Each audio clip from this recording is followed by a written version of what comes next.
Hey guys, how are you all? I hope you all are doing well. Today we are going to see an amazing what-if story. But before we start, it's just a humble request that if you are new here, please subscribe because it actually motivates me a lot to post more. Also, the stories on my channel are fully written by me, so if you have any suggestions for what-if stories, please let me know below the comment section. Now, without any further delay, let's start. What if Harry Potter got lesson from God Krishna? Harry woke with his throat raw and his pulse thudding in his ears. The ceiling over the narrow bed was a dull gray, soft with dust that swirled in the moonlight. For a few seconds he did not know where he was. Then the house made itself known.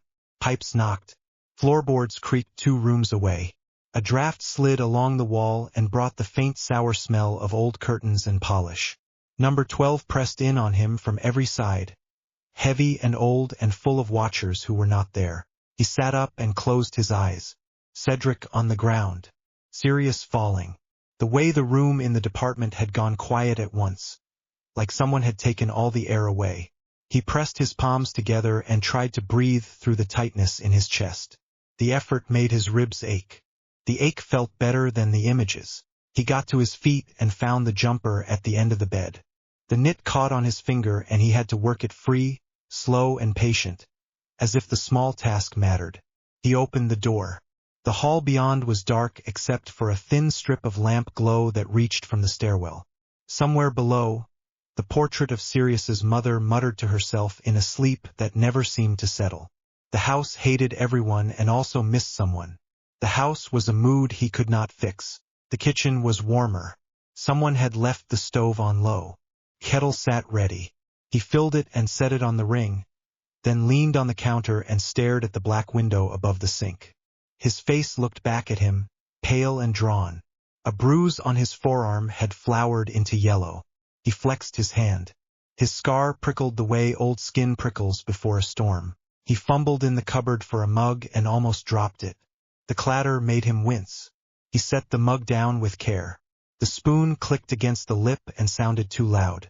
He told his fingers to stop shaking. They did not entirely obey. A soft step sounded on stone. He turned. Hermione was halfway down the stairs with a book hugged to her chest. Her hair was tied up. The tie was fraying. Her eyes adjusted to the light and found him. "You are up," she said. Her voice stayed low, a practice learned in a house that always wanted to wake and shout. "Could not sleep," he said. "I heard the kettle. I thought it might be you." She crossed to the table and set the book down. "Nightmares again, something like that." Hermione pulled out a chair. The scraping noise was very small and still made both of them glance up at the ceiling. "Do you want me to wake Molly for a brew? Or should I try to mix one? I could look up a safer ratio. There is a chapter on it in this travel compendium." The French author was very strict about standards. "No," he said. "I do not want to sleep. Not right now." She nodded once. "Tea then." She reached past him for the tin. Her sleeve brushed his wrist. "You are freezing. I will warm up." The kettle began to whisper. He watched the steam trace a thin line in the air. Hermione watched him. "You have been reading late," she said. "I keep finding candles burned down to nothing in the library, and marginal notes that are not mine." He said nothing. "You are working through the black collection," she said. "You know how much of it is questionable. Some of it is worse than that. If you want to search for protective work, there are safer starting points." "I made a list." "I read your list," he said. And the safe books talk around what I need." She waited. That was new. First year Hermione would have filled the gap with a stack of facts. 5th year Hermione was tired and careful. She had learned that some answers needed to be pulled and not pushed. "What is it that you need?" she asked. He looked at the window again. His reflection lifted a hand and put it down. "I keep thinking that none of the things we learned were meant for this," he said. "Charms change objects. Defensive spells push people back. Even the clever ones do not reach the place where the fear starts. When it gets dark, I am right back there. The words do not touch it." Hermione set the tea to steep. "Occlumency is meant for the mind." "It is a lock," he said. "A lock keeps a door closed. I keep standing behind the door and shaking anyway." She watched him for a long second. Then we look for something that is not a lock, the corners of his mouth tucked in, not quite a smile. You say that as if you have it on a shelf already. I do not, she said. But there are branches we have not read in order. Ritual logic. Mind disciplines from older schools. The problem is that the ones with decent notes are also the ones with traps. Intent matters. You know that. He felt the tightness in his chest again. I know. The kettle clicked. Hermione poured. The smell filled the room and made the kitchen real again. She pushed a mug to him and did not let go until she felt the heat through his cold fingers. Harry, she said, let me help you build a plan. A real one. Steps. Sources. Limits. You are doing this alone in your head, and it is not fair on you. He looked down at the tea. The steam clouded his glasses. He took them off, wiped them with the tail of his jumper, and put them back on. I will show you the pages, he said. Good, she said. Show me everything. He drank, slow and careful.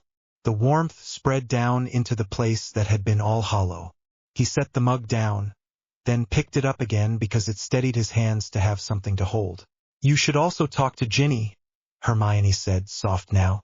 She has been watching you try to carry the whole house. She has a right to say how that looks from where she is standing. He kept his eyes on the mug.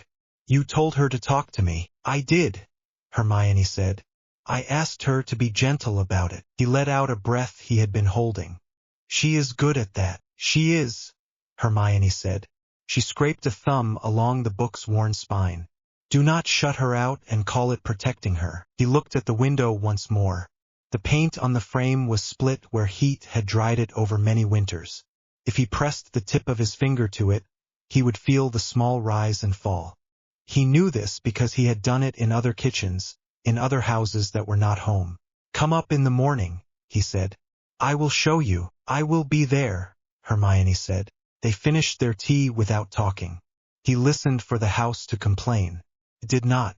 When Hermione went back upstairs, she walked on the sides of her feet to keep the steps from groaning. He rinsed the mug, set it to dry, and stood for a long moment with his hand on the edge of the sink just to feel something that was solid. He turned off the light and went back to bed. Sleep came in broken pieces. Cedric's eyes. The arch-Sirius lifting his hand as if to toss him something and then being gone. He did not yell this time. He breathed through it until the sky went pale. By noon the house was awake. Pots banged. Two twins laughed somewhere they were not supposed to be. Molly scolded and then laughed as well. The smell of stew and bread fought the smell of dust and won.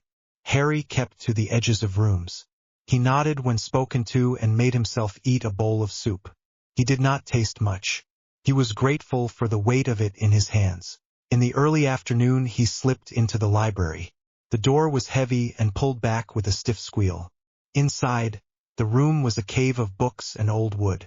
A dead creature in a frame gave him a narrow look and turned away. He let the door fall into its latch and crossed to the table where he had left a stack of volumes under a cloth. He pulled the cloth aside and the faint smell of dry leaves rose up. The black collection was ordered by a mind that loved power and old stories about power. Many of the spines were cracked where a rough hand had opened them too far. He had found a set last week that did not quite match the rest. Travel journals copied out by a careful hand. An index without the usual sneers in the margins. Snippets of things older than Hogwarts by a long road. He took up the third volume and opened to a ribbon near the back. The ink was brown and neat. A heading named a city far to the east. He traced the line of the text with a finger and read again about a school that taught stillness before spellwork. The writer had expected tricks and had been given quiet. He had not liked it. He had written about it anyway. Hermione slipped in and shut the door. She had a notebook and 3 quills. She set them out like small tools and then came to stand beside him. Show me, she said. He pushed the book toward her and pointed. This part and the next. Then the notes on the gem. She read in silence. Her lips moved once as if she were testing a word. When she reached the line about a wish stone, she glanced up. He nodded. She turned the page. The parallels to the European stone are clear, she said after a minute. But the quality is not the same. This is not a recipe. This is a figure used to talk about truth. Truth you look for, he said. Not truth you make. She nodded. There is also a ritual described 3 pages later. It is missing the old habit of promising power. It asks for honesty. It asks the one who tries it to want help more than control. He opened the next book and laid it beside the first. There is a second source that is not part of this set. It is from a collector's catalog. A brief mention that wizards in India kept stories about a person named Krishna. The writer calls him a master and a teacher. The tone is respectful and confused. Hermione's finger tapped once on the margin. The ritual would need a safe room, a circle, no distractions. You would need someone outside it who knew what you were doing and could end it if something interfered. Which, by the way, is a condition, not a suggestion. Harry's mouth pulled. I was not planning to surprise you with it. Good, she said. Because I would rather be there than find you on the floor with a bruise on your head. He turned another page. There is a section on mental posture. Breathing. The mind held steady the way one holds a glass of water to the exact brim without spilling. It says the request must not be made for power or revenge. It says truth can be hard on those who want the world to break for them. Which is correct, Hermione said. We will need a way to protect you from outside sounds. Ron will shout if he sees chalk on the floor. I will intercept him before that point. He will hate this, Harry said without judgment. He is scared, Hermione said. He will decide he is angry. It will come out as anger. You know how that works. He closed the book and set his hand on the cover for a second. The leather was cracked and soft. What if this is foolish, he said. Not the danger part. The hope part. You are not asking for a trick, she said. You are asking for a way to stand without shaking. That is not foolish. He let out a slow breath. All right, we do this tonight, she said. When the house is quiet. After supper. He looked up, startled. So soon. You have not been sleeping, she said. You have been staring at this for days. There is a point at which waiting becomes fear in a clever disguise. He almost laughed. You have been spending time with Professor McGonagall. I keep her in my head for when you all need a spine, Hermione said.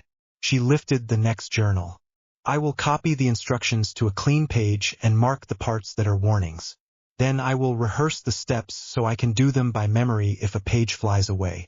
If we are doing something odd, we do it like professionals. He nodded.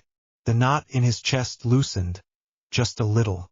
Thank you. She packed the journal against the others and started to make her notes. Harry turned to the cabinet where he had put aside the chalk and the plain candles and a small dish he would need for the oil. He checked the box for a second time. He checked the matches. He checked himself. A figure moved at the door. He turned. Ginny stood with her hand on the latch. She had a curl loose against her cheek. She did not step in. The library and its smell of old magic always made her cautious. Hey, she said. Mum wants to know if you are coming for bread before George eats the whole basket. In a minute, Harry said. Her eyes flicked to the books and back to his face. All right.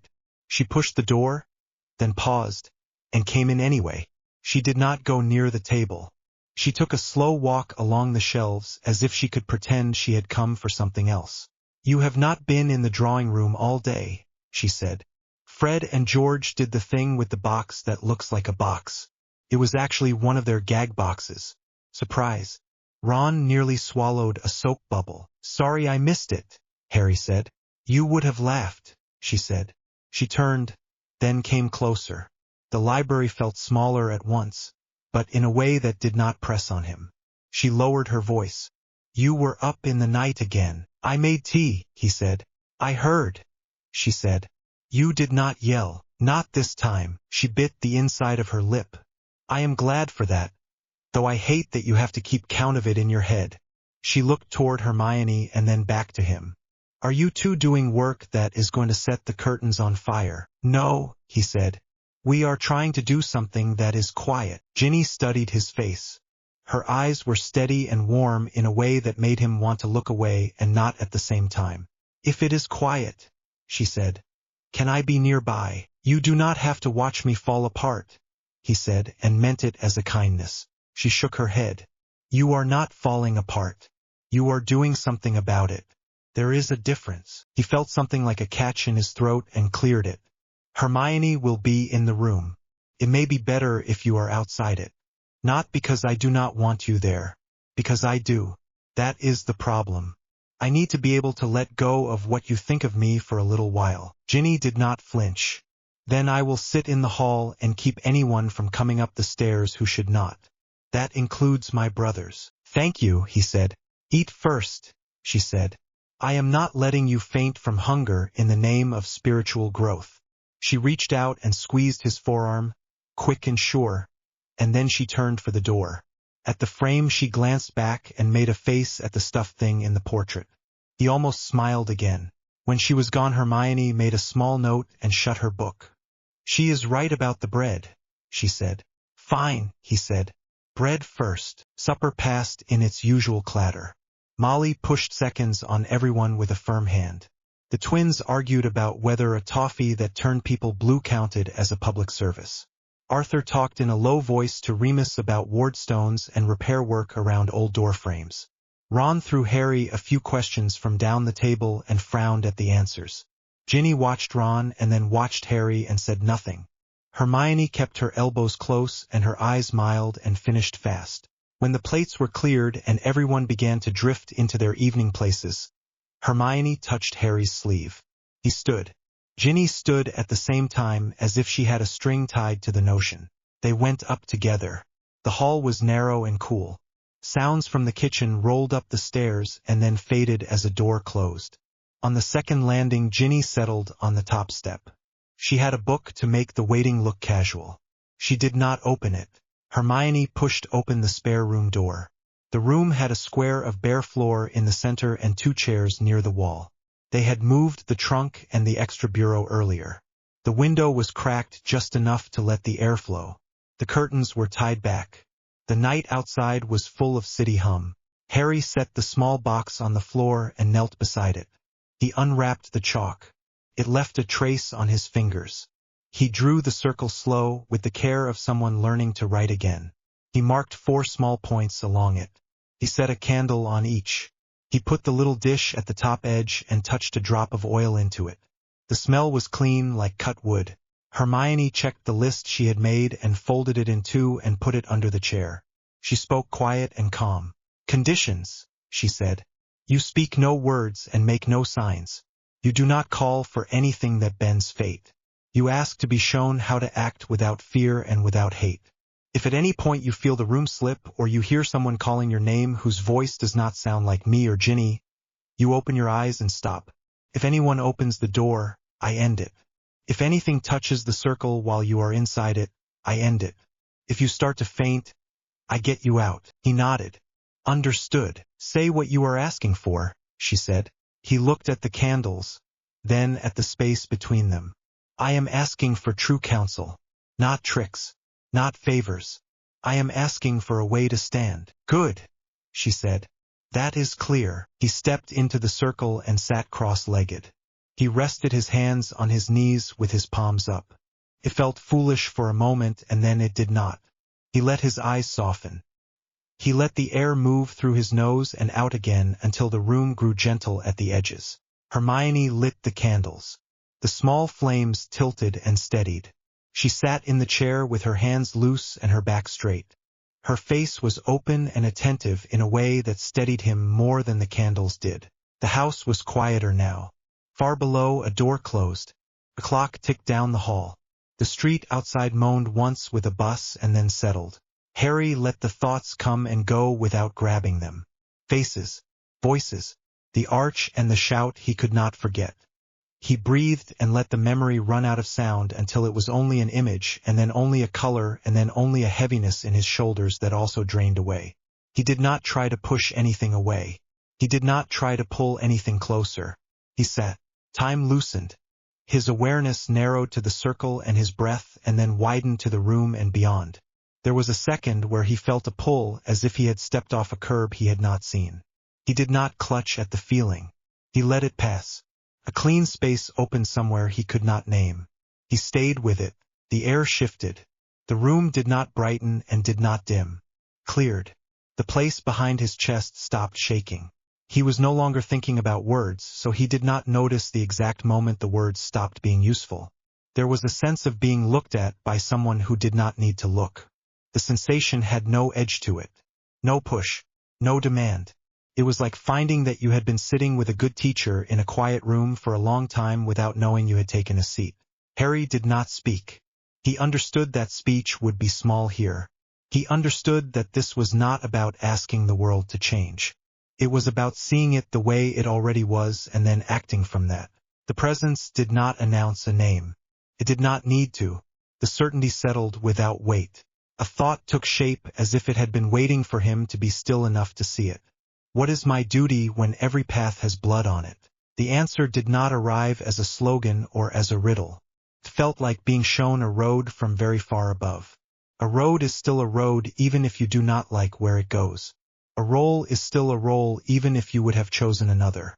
You do not cling to the reward at the end of the road. You walk it because it is yours. Fear lifted and then tried to return and then found no surface to hold on to. He noticed the return and did not fight it. It let go of him in its own time. He did not know how long he sat. When he opened his eyes, the flames were steady and short. The room had the same shape as before and did not. He drew a breath that felt like the first honest one in weeks. Hermione had not moved except to check him without making noise. Her attention had not wavered. She leaned in slightly. "Back," she said, very soft. "Back," he echoed. "Your face is different," she said, and smiled a little. "You look like you have stopped bracing." He looked down at his hands. He turned them over. The shaking had gone without a fight. He felt tired in a way that promised rest rather than collapse. He rose, careful not to scuff the chalk, and stepped out of the circle. Hermione blew out each candle in turn and then rubbed the chalk away with a cloth. She always tidied before she let herself ask questions. "How do you feel?" she said. "Quiet," he said. "Not numb. Quiet." "Was there anything strange? Voices? Cold patches? Any of that?" she asked. "No," he said. He reached for the words and found that simple ones worked better. "It was like being reminded of something I knew before the fear started.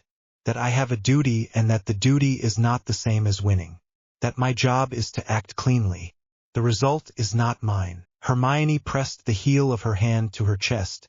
Not in drama, but to ground herself. "That is a better sentence than any potion could give you." He nodded. "I thought of Sirius," he said. The name felt like holding something warm that did not burn. "And Cedric. It hurt.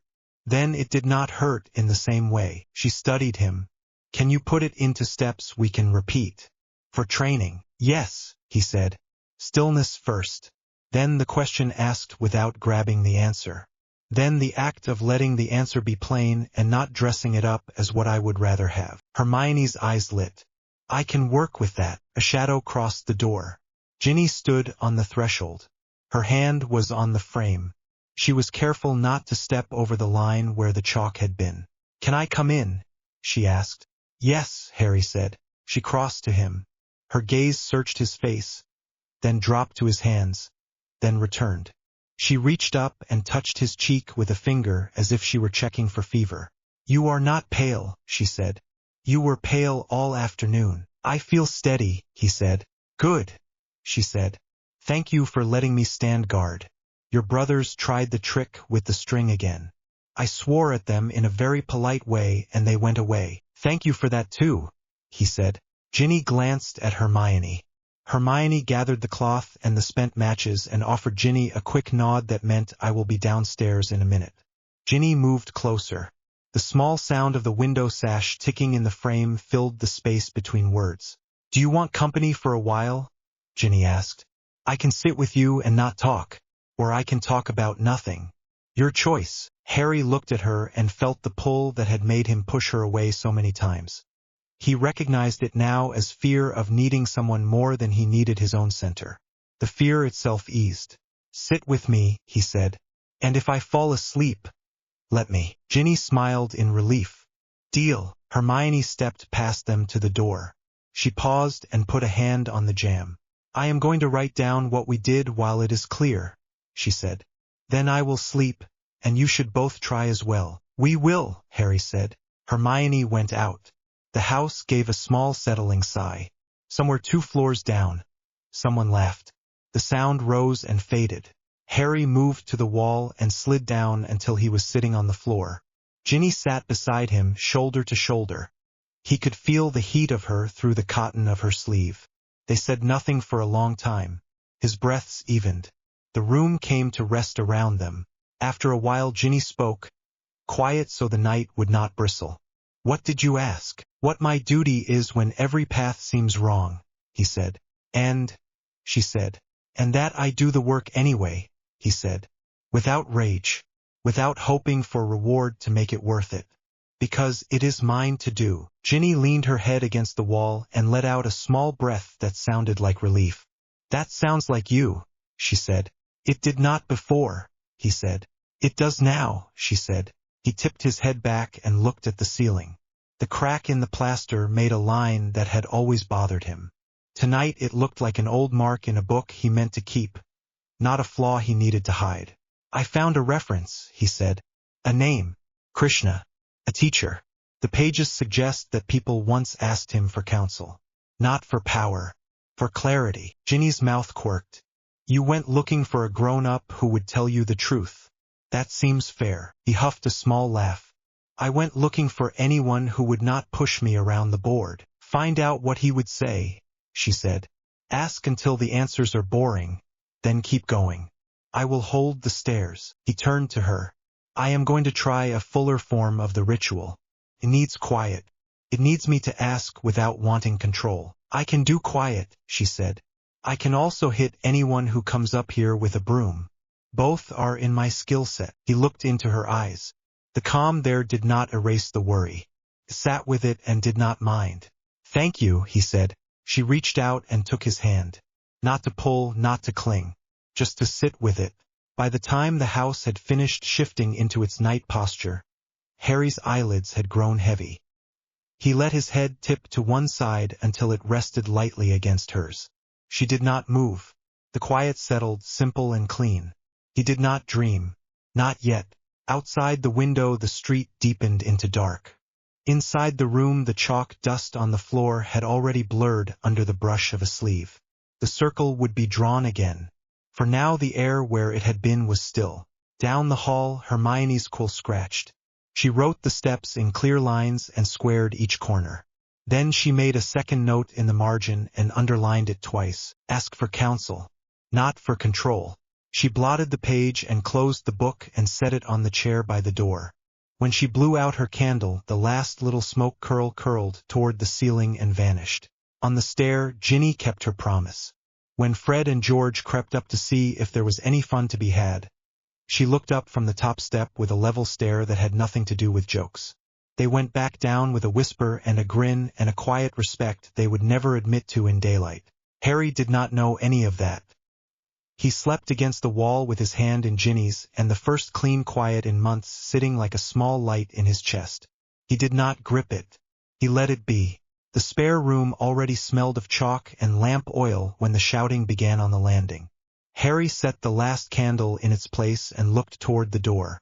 Ginny was a shadow outside, calm voice low, steady as a gate. Ron barreled past her anyway and shouldered into the room with his ears red and his jaw set. Hermione stood from the chair with her notes in hand. She did not step between the boys. She planted her feet beside the circle and lifted her chin. Ron pointed at the chalk line. His finger shook. What is this? What are you doing? Because if this is what I think it is, you can forget it. Harry kept his voice level. It is a truth-seeking right. Quiet work. No summons. No bargains. Right? Ron said. Just the sort of quiet work that ends with something wearing you like a coat. Ginny slipped in behind him and closed the door without a sound. She put her back to it and folded her arms. He asked me to guard the hall, she said to Ron. I did. You are in. You can listen or you can leave. Pick. Ginny, Ron said, not looking away from the floor.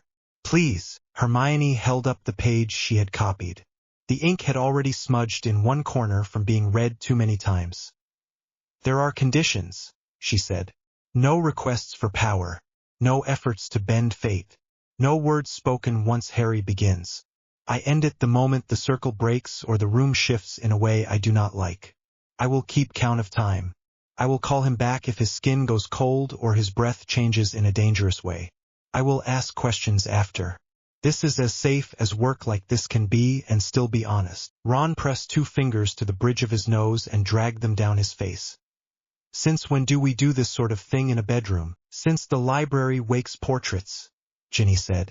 And since the kitchen has an audience that cannot whisper. Harry stepped to the circle but did not cross it. He wanted Ron to see his eyes before he Saturday. I am not trying to cheat the war, he said.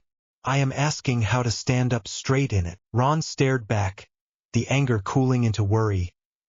Why now? Because last night I stopped bracing for the first time in weeks, Harry said. Because I think I found a way to ask for counsel that is not about tricks. Because I need a teacher who will not move me around the board to win a game I do not understand. Ron glanced at Hermione. And you are just fine with this. I am not fine, she said. I am convinced. He is not calling anything to him. He is going to be still and ask a question he has already asked himself 100 times. If there is an answer, we will test it on the ground. If there is not, we will know that too. Ginny shifted her weight and the floor gave a small complaint. Ron, she said, softer now. Stay if you can be quiet. Wait outside if you cannot. Either way, we will tell you everything. No secrets. He swallowed. His eyes were bright and stubborn. I will wait outside, he said. But if I hear anything wrong, I am breaking that door. You will not hear anything wrong, Hermione said. You will hear nothing. Ron hesitated, looked at Harry once more, then backed out past Ginny. She caught his sleeve as he passed and squeezed it. He went into the hall and sat on the step. His trainers thumped down one riser and then stilled. Hermione turned a page on her notes and set them on the chair within reach. Say it again, she told Harry. Say what you are asking. Harry looked at the small dish of oil, at the 4 candles, at the faint dust that the chalk had left across his fingers. I am asking for counsel that shows me how to act without fear and without hate. I am asking to see my duty clearly. Good, Hermione said. Ginny, I will keep anyone off the stairs, Ginny said. And I will keep time. Call if you need me. Harry stepped over the line and sat cross-legged in the center. He rested his hands on his knees, palms up. The posture felt strange, then eased into place. He let his breath lengthen until he could hear it move against his throat. Hermione lit the candles. Tiny flames tilted and steadied. The room took on that close warmth that small lights give to tired walls. Begin, Hermione said, and her voice dropped into quiet that meant she would not speak again unless she had to. Harry let his eyes soften. He watched the circle without staring at it. Sound thinned. A bus sighed somewhere beyond the street. A hinge ticked in the hall. He did not push away the thoughts that came. He did not reach for them either. He let them arrive like birds and let them go the same way. Faces moved through the mind, then drifted off. Cedric on cold stone. Sirius falling beyond the arch.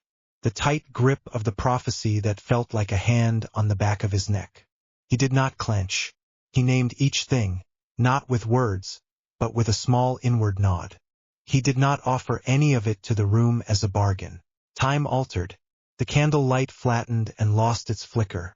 The sounds of the house fell back as if someone had walked away with them down a long corridor. The air changed and did not cool. The hard edge of his fear softened and then lost its interest in clinging. He did not fall or float.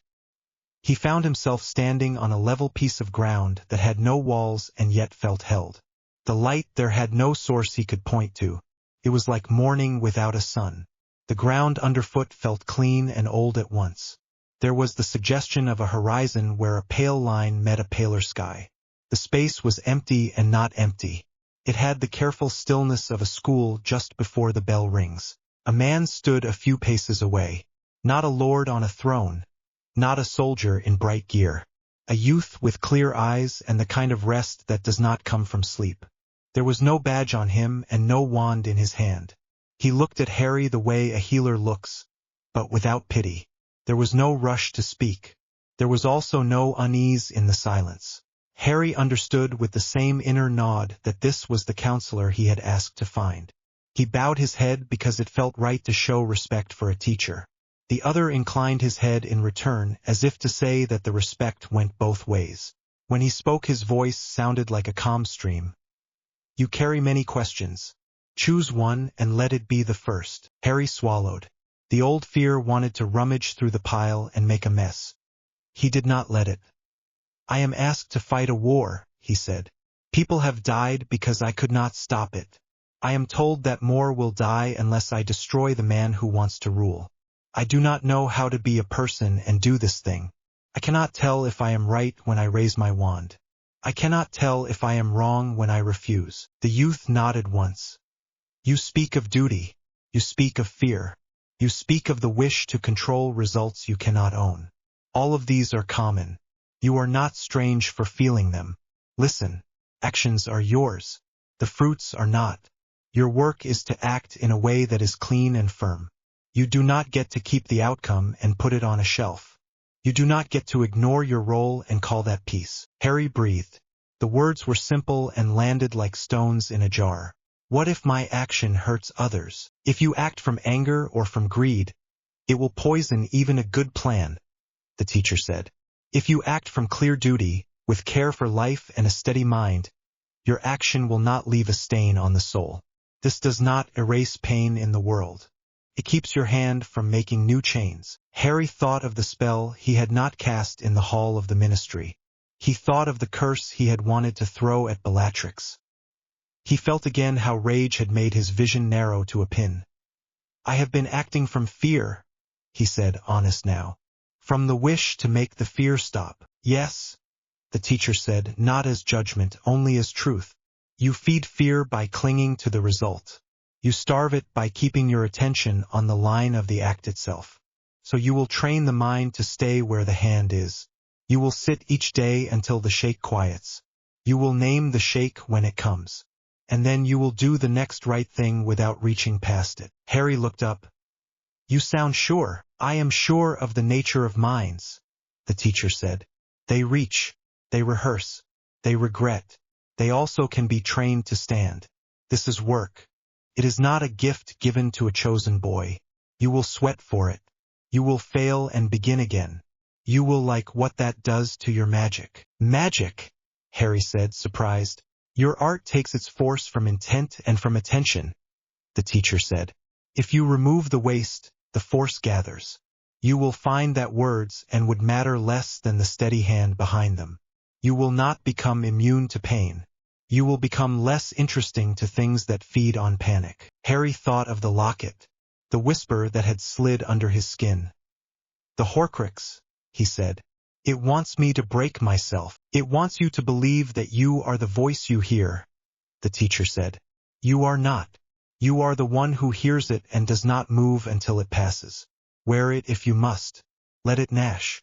It will tire. Harry let the next truth rise like a wave and then said it. I am afraid of killing. I am also afraid of not stopping him and letting more die. I do not know how to hold both. You do not hold both, the teacher said. You hold the rule that sits under both. Do not act from hate.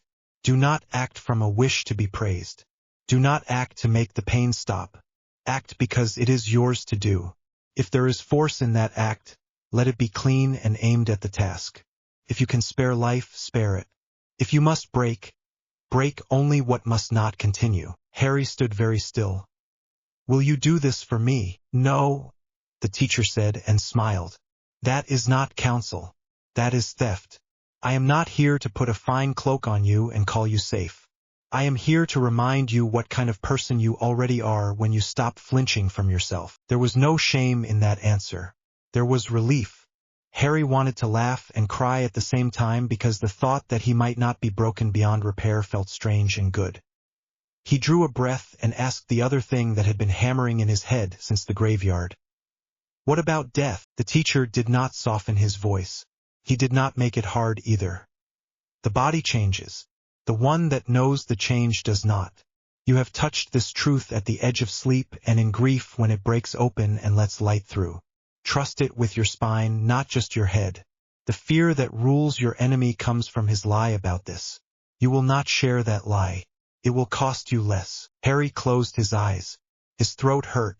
It felt like the ache that comes after you drink cold water too fast. I miss them. Missing is love without a place to land, the teacher said. Let it be love.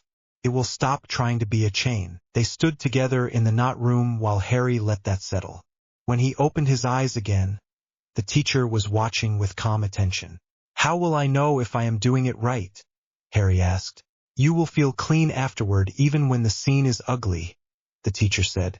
You will not need to tell yourself a story to make it okay.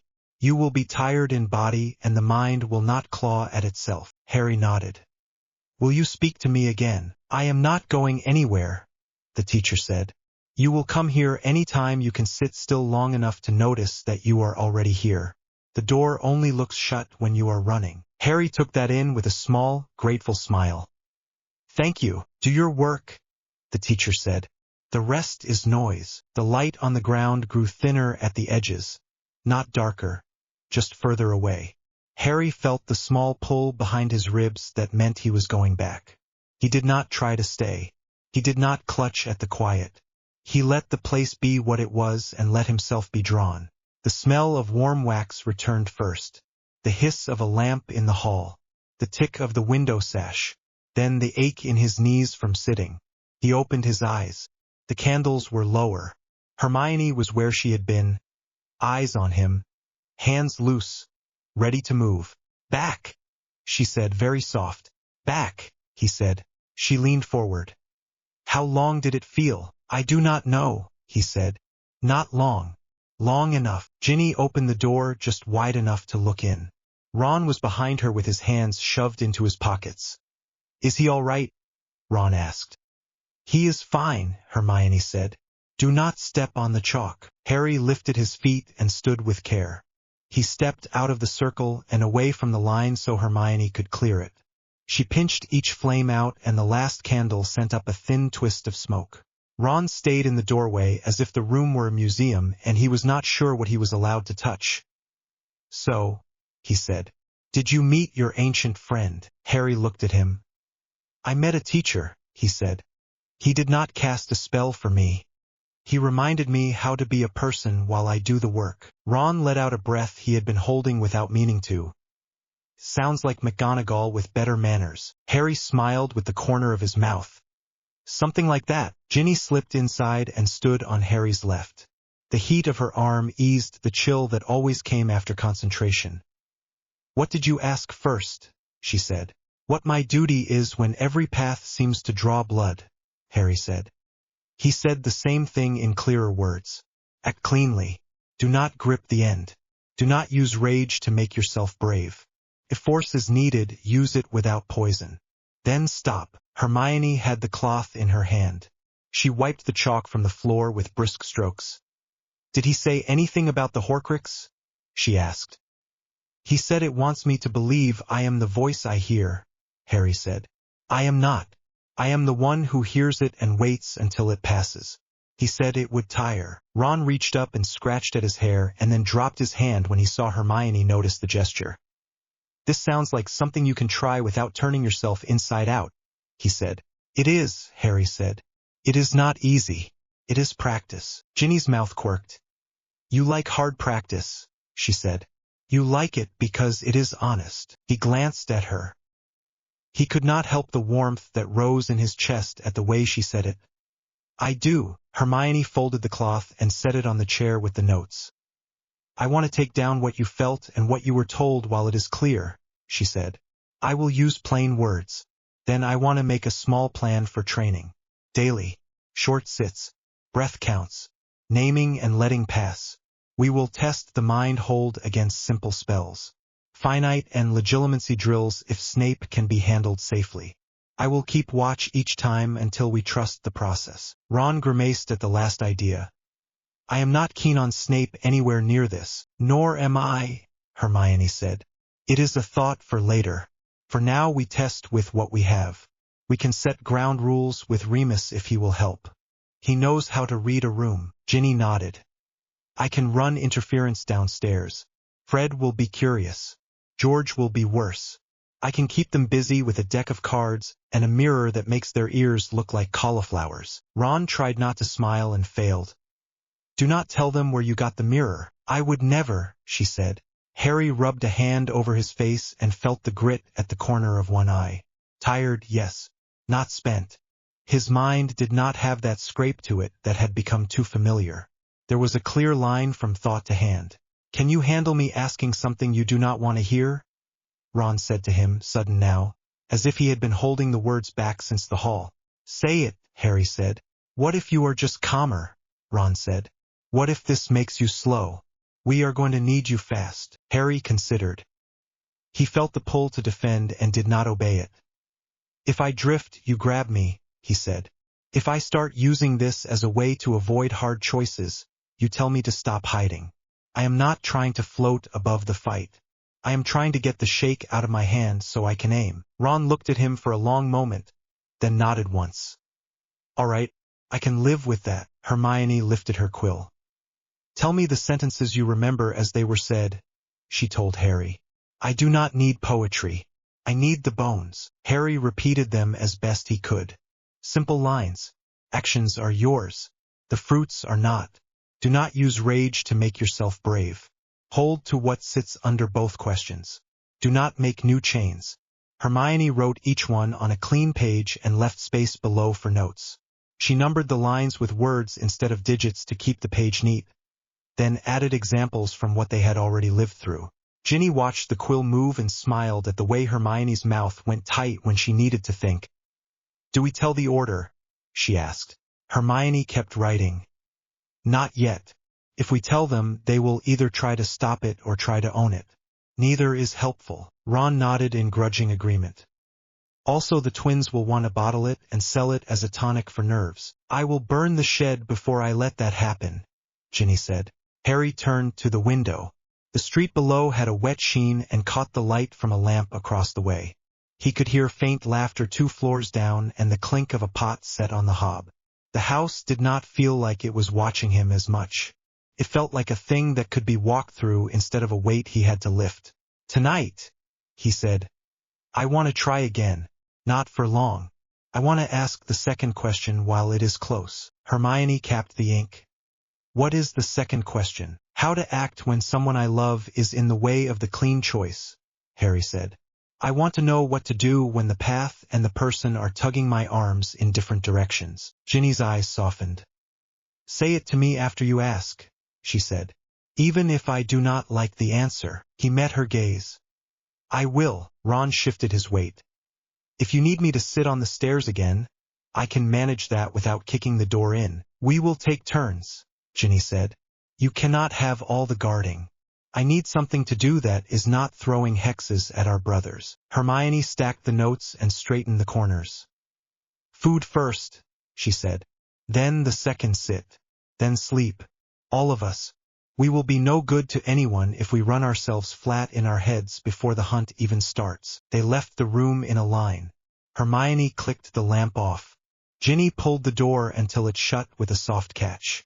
Ron checked the hall as if Death Eaters might have disguised themselves as hat stands. They went down to the kitchen. The warmth there pushed back the chill they carried in their clothes. Molly had left bread under a cloth. Harry tore a piece and ate.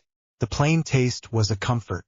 Arthur came in and asked a gentle question about wardstones. Hermione answered him with care that told nothing and also did not lie. Ron managed to say something pleasant about the stew. Ginny refilled the kettle and did not hurry. Later they returned to the spare room. The circle went down again. The candles took light. The air narrowed into that held stillness that Harry now recognized as the primer before the lesson. Ginny took her place on the top step. Ron sat 2 down and did not fidget. Hermione settled with the notes on her lap and her hands free. Harry sat. Breath in, breath out. Let the mind bring its worries up like silt. Then let them fall. The room blurred at the edges without losing shape. The ground opened into the same level space as before. The teacher stood there as if he had been waiting without impatience. Harry did not waste the quiet. When my duty and the person I love pull in different ways, he asked. How do I move without breaking what should not break? The teacher regarded him without sorrow and without cheer. You do not make the person into a tool for the path, he said. You do not make the path into an excuse to keep the person. You hold the duty steady in your hands.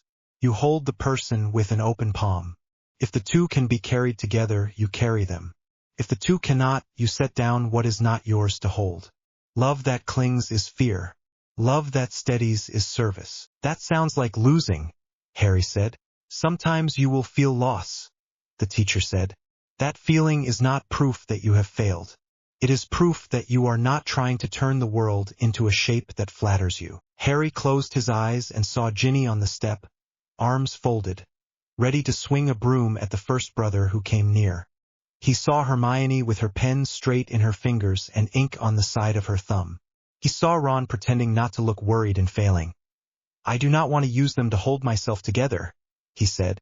I want to be someone they can lean on. Then train, the teacher said. Sit when it is boring. Sit when it is raw. Work when no one is looking. In the fight, move your wand only when you know where your mind is. Keep your kindness pointed at what is living, even when you use force. When you are wrong, admit it out loud. That is also part of duty. Harry bowed his head. Thank you. Do your work, the teacher said again. The rest is noise. The room returned. Candles. Faint buzz. The small tick of the sash. Harry opened his eyes and nodded to Hermione. He told her the answer in simple lines. She wrote them and then closed the book. Ginny came in. She read Hermione's face before she looked at Harry's. Hard, she said. But fair. Hard, he agreed. Ron rubbed his palms on his jeans and made himself meet Harry's eyes. We will hold you to the training, he said. You will hold me to it when I try to dodge mine. Harry reached out and gripped his forearm. Deal. They tidied the room together and left it as they had found it, only cleaner. On the way to bed, the house settled around them like a big thing that had stopped glaring. Harry lay down and stared at the ceiling for a while. The crack in the plaster was still there. It felt like a line in a book that marked the place where a new chapter began. Sleep came without a fight. The night did not take him by the throat. It let him pass. Morning came without a fight. Harry woke before the house began to clatter and did not bolt upright. The room felt the same as yesterday. Pale light on the floor, a thread of draught along the skirting board, the slow tick from the landing clock. His chest was quiet. The quiet did not feel like emptiness. It felt like room to breathe. He washed, dressed, and stood for a moment at the window. Rain had brushed the street clean in the night. A lamplight puddle in the distance held a bit of sky. He let the sight sit, then turned away. On the stairs he met Hermione. She had ink on one knuckle and 3 folded pages under her arm. She searched his face the way a healer checks a wound. How did you sleep? She asked. Straight through, he said. No rush of cold. No snap awake. Just sleep. The relief that crossed her face was quick and plain. Good. Eat first. Then we go over notes while it is all near the surface. They reached the kitchen as Molly set a heavy pot on the stove. Remus was there with a newspaper. Arthur was mending a loose strap on a satchel. Ginny stood by the kettle with 2 mugs, already watching for him. Ron came in behind Harry, hair still rumpled, eyes wary and awake. Morning, Ron said, a little too bright. Morning, Harry said. They ate with the easy noise that tired people make when they are grateful for hot food. Molly kept refilling plates until everyone protested. The twins were not yet up, which made the room almost calm. Harry tasted his toast and tea today. That was new. Remus folded the paper and gave Harry a look that was kind and careful. You look steadier, he said. I feel steadier, Harry said. Keep whatever gave you that, Remus said, and turned to Arthur to finish a thought about ward stones. When the plates were washed and set to dry, Hermione led Harry to the library. She closed the door, checked the latch and set her pages on the table. Ron lingered in the doorway, uncertain. Hermione beckoned him in with a small tilt of her head. If you are going to worry, do it where I can give you facts, she said. Ron came in and shut the door behind him. He did not sit. He leaned on the back of a chair, fingers drumming lightly, then made his hands stop. Hermione opened her notes. Tell me the exact lines again. Short sentences.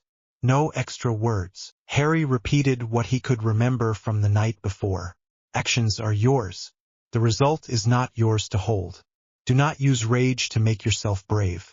If force is needed, use it without poison. Keep kindness pointed at living things even during a fight. Hermione wrote each line again and left space beneath for examples. Ron watched the quill move. It sounds simple, he said. It is simple, Hermione answered without looking up. It is not easy. Ginny knocked and put her head in. There is bread from last night if you want a bit while you work, she said. I am taking the second kettle upstairs in case the attic door sticks again. We will fetch some in a bit, Hermione said. Thank you. Ginny's eyes went to Harry and warmed. She left the door mostly shut to muffle the rest of the house. Harry stood with his hands on the back of a chair. I want to ask another question today, he said to Hermione. Not a long sit.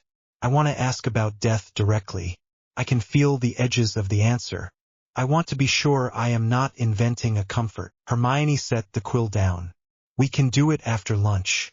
I will guard the room. Ron can guard the hall. We will set terms as before. She glanced at him. You will tell me the answer in plain words afterward. I will, he said. Ron drew a breath as if to argue, then let it go. I will sit on the step and try not to kick the door in, he said. Good, Hermione said. In the meantime, training. Sit on that chair and look at the window latch. Breathe. Name every thought that tries to sell you a story. Then let it go. We will start there. 5 minutes.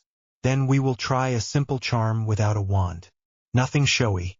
Nothing that could scare the house. Harry sat. He fixed his gaze on the little brass latch.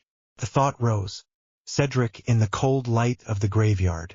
He named it inside as grief and it eased. Another thought rose. A quick picture of Sirius's hand disappearing beyond the arch. He named it as missing and it did not hook him. Another thought tried to force its way in about the prophecy. He named it as fear of control and it loosened. Breath in, breath out. He was not trying to go anywhere. He sat. The 5 minutes felt like less. Hermione's voice came in low. Good. Now keep the same attention. Do not reach for results. Reach for the act itself.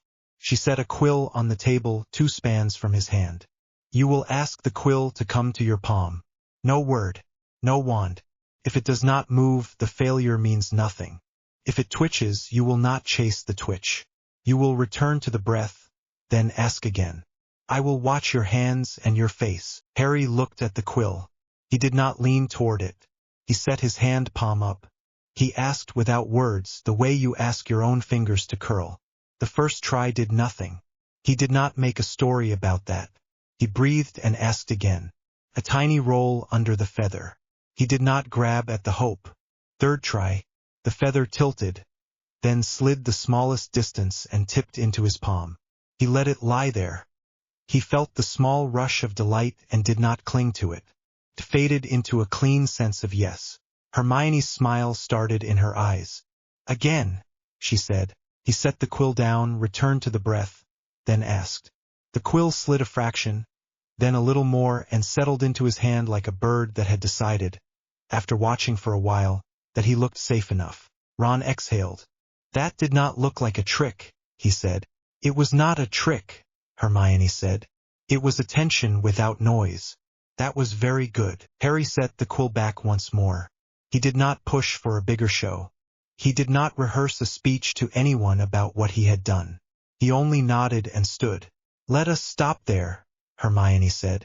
No more today. We want depth, not flash. She turned to Ron. Tell the twins they are not to enter the spare room for any reason until I say so. Use plain words. If they want a demonstration, tell them to ask me later and I will explain very dull theory until they surrender. Ron grinned despite himself. A fate worse than Boyle's. Exactly, Hermione said. They left the library and went down for lunch. The kitchen was busy. Moody had arrived, bringing a damp smell and gravel in his boots. He gave Harry a long look through the good eye, then a short nod that might have been approval. Tonks was helping Molly with plates and made the cutlery jump between hands as a joke until Molly swatted her wrist with a tea towel. After they ate, Hermione took Harry and Ron back upstairs. Ginny was waiting on the landing with a small stool and a book she probably did not plan to read. She rose when she saw them. "How long do you want me to keep the step?" she asked. "Not long," Hermione said. "We are doing one question. Harry will not talk while it is happening. If you hear silence, that means we are fine." Ginny nodded. She drew her wand, tucked it out of sight in her sleeve, and sat, her ankles crossed. Her face said she could sit there all day. Inside the spare room, Hermione checked the window, the latch, the floor. She drew the circle, set the candles, and looked at Harry. "Say it," she said. "I am asking to understand the nature of death," he said. "Not to avoid it. To understand it so I stop letting fear run my life." "Clear," Hermione said. "Sit." He did. The breath steadied. Sound thinned. The little tug behind the ribs. The level ground without walls. The light with no source. The teacher stood where he had stood before. No drama, no surprise. Just that same calm that felt like a room with a good window. Harry bowed his head. The teacher inclined his in return. "I want to ask you about death," Harry said. "Good," the teacher said. "Ask it." "What leaves when a person dies?" Harry said. "What remains? I want to know what I am when I am not this body that can be hurt. The thing that knows the hurt does not vanish when the covering changes," the teacher said. "Bodies change as a matter of course. What you are beneath name and history does not. You have seen this in small ways. A thought passes and you remain. A feeling rises and falls and you remain. Death of the body is a larger version of that same change." "How do I trust that?" Harry asked. "I can say the words. The fear still sits in the bones." "You do not wait to trust until you feel nothing," the teacher said. "You practice. You sit with the fear until it is bored of shouting. You watch it come and go. Over time, the bones learn from the watching. You will still feel sadness. You will still feel pain. The part of you that sees both will not be dragged by them. That is the beginning of freedom." Harry thought of the night his parents died. He had seen it through a memory, not through his own eyes, yet the pain had felt close. He let that ache rise now and did not clutch at it. "I miss them," he said, plain as he had said it in the kitchen. "Missing is a kind of love," the teacher said.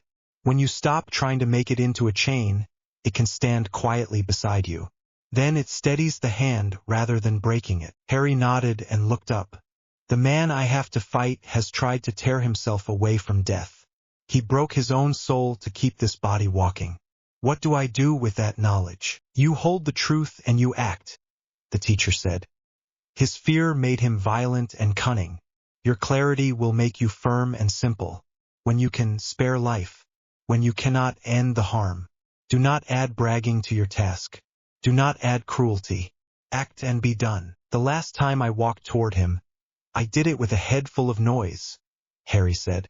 "I think when the time comes again, I will be able to walk with a quiet mind." "You will," the teacher said, "because you will begin walking now in small steps each day. When the large step comes, it will be one more step in the same walk." Harry breathed out and felt something ease at the base of his skull. "Thank you." The teacher looked at him with that same patient regard. "Do your work. The rest is noise." The room came back. Candle light. A shift of weight from the chair. The tick outside. Hermione leaned forward. "Back," she said. "Back," he said. He stood, careful as before, and stepped out of the circle. Hermione doused the candles and rubbed away the chalk. She reached for her notes. "Tell me," she said. Harry put the answer into plain words. "The thing that knows pain does not vanish with the body. Fear learns from watching. Missing is love when it is not used as a chain. Spare life when possible. End harm when needed. No bragging. No cruelty. Act and be done. Walk small steps now so the large step is the same walk." Hermione wrote each line with space for examples. Ginny came in and read Hermione's face first. "How are you?" she asked Harry. "Steady," he said. "Tired like after a long swim, but no shake. She searched his eyes for a moment.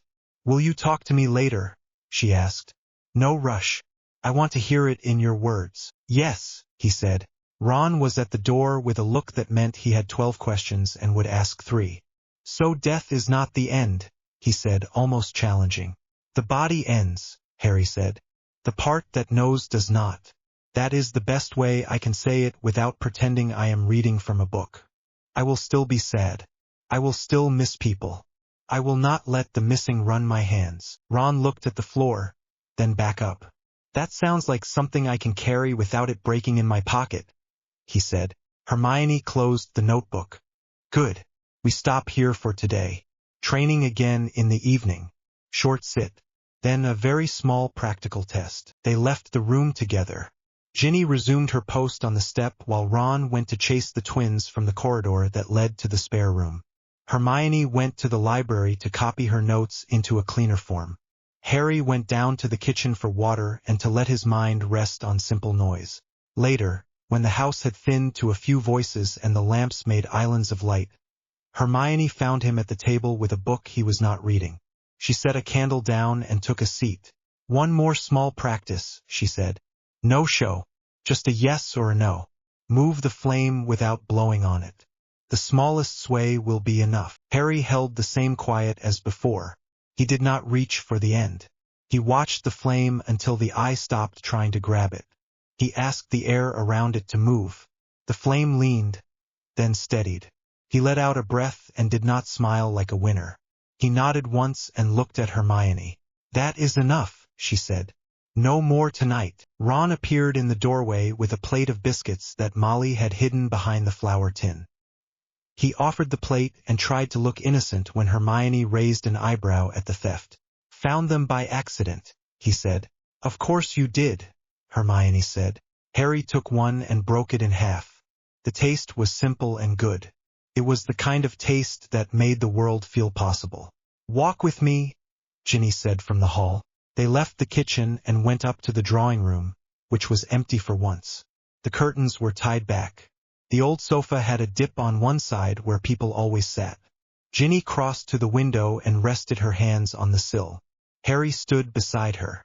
The street outside shone in small patches where water had collected in dips. "What did you see?" she asked. "A place without walls," he said. "Light without a lamp. A teacher who did not make a speech." He spoke the way Professor McGonagall speaks when she wants you to understand what a person can be if they decide to stand up straight. Ginny looked at him with a small smile. "You love her," she said, meaning McGonagall, and then, before he could answer, "And you love this teacher. That is clear from your face. It is not romantic. It is the other kind, the one that gives people back to themselves." "That is what it felt like," he said. "I was not being made into a plan. I was being reminded that I can make a clean choice even when everything around me is a mess." She turned so her shoulder brushed his. "Tell me about Sirius," she said, gentle as a hand on a cat's back. He looked down. "I see him fall. I still see it.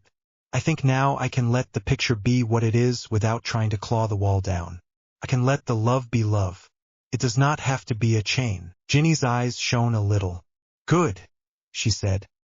"He would be proud of that." He swallowed.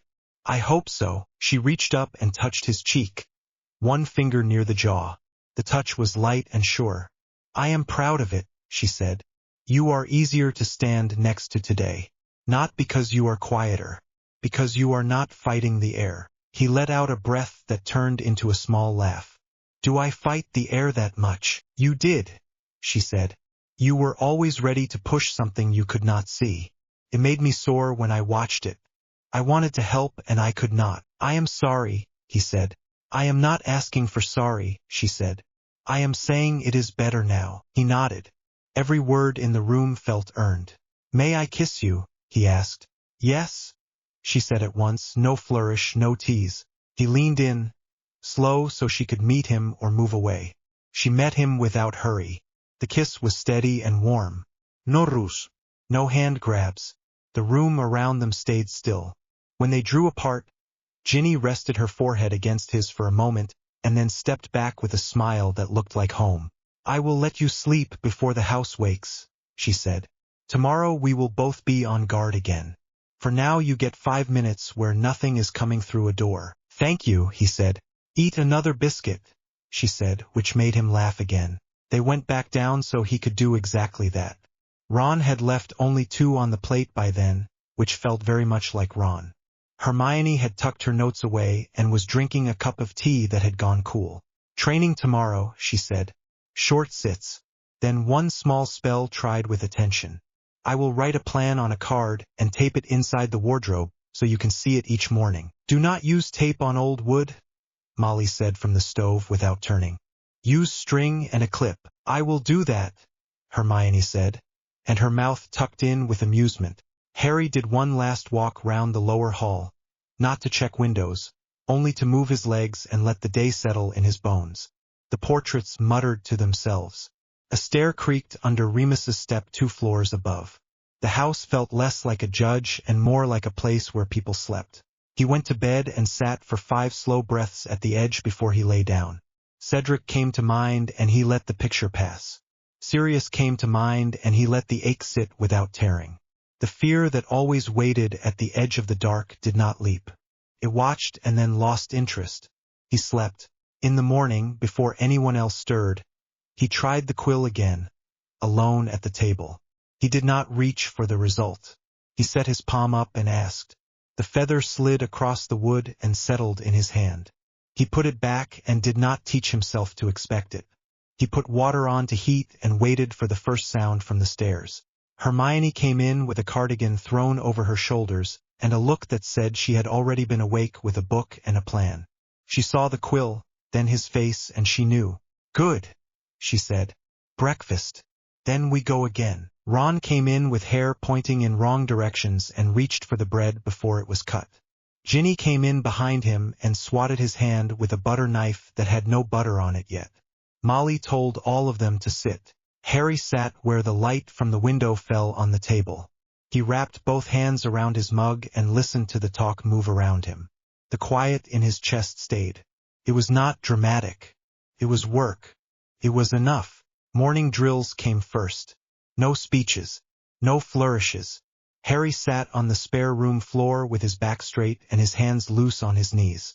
Hermione watched the clock and kept the room as still as a held breath. Ginny guarded the stairs with a book across her lap.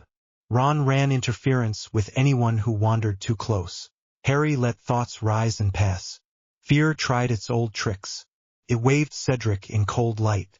It pushed the image of Sirius at the arch. He named each picture without taking it in his hands. The noise lost interest. Breath in, breath out. The ground opened the way it did now when he was ready. No walls. Soft light. The same calm figure waiting without impatience. Harry bowed his head. I need to learn how to act without gripping the end. The teacher nodded once. You will hold your attention on the line of the act. The fruit is not yours to keep. Keep the mind clean while the arm works. That is the training. How do I know the act is clean? Look for poison, the teacher said. Fear of being seen as a hero. Wish to punish. Wish to prove a point. Wish to make the pain stop so you can rest. When you find poison, do not pretend. Speak it to yourself. Then act only from duty. If you can spare life, spare it. If you must break what harms others, do so and stop when the harm ends. Harry breathed and felt a small yes inside his chest. I will train, daily, the teacher said. Short sits. Simple tasks in clear attention. Move your wand only when you know where your mind is. If you fail, begin again. Thank you, Harry said. Do your work. The rest is noise. The room returned. Hermione leaned in. Back, Harry said. They ate in the kitchen and then took over the library table.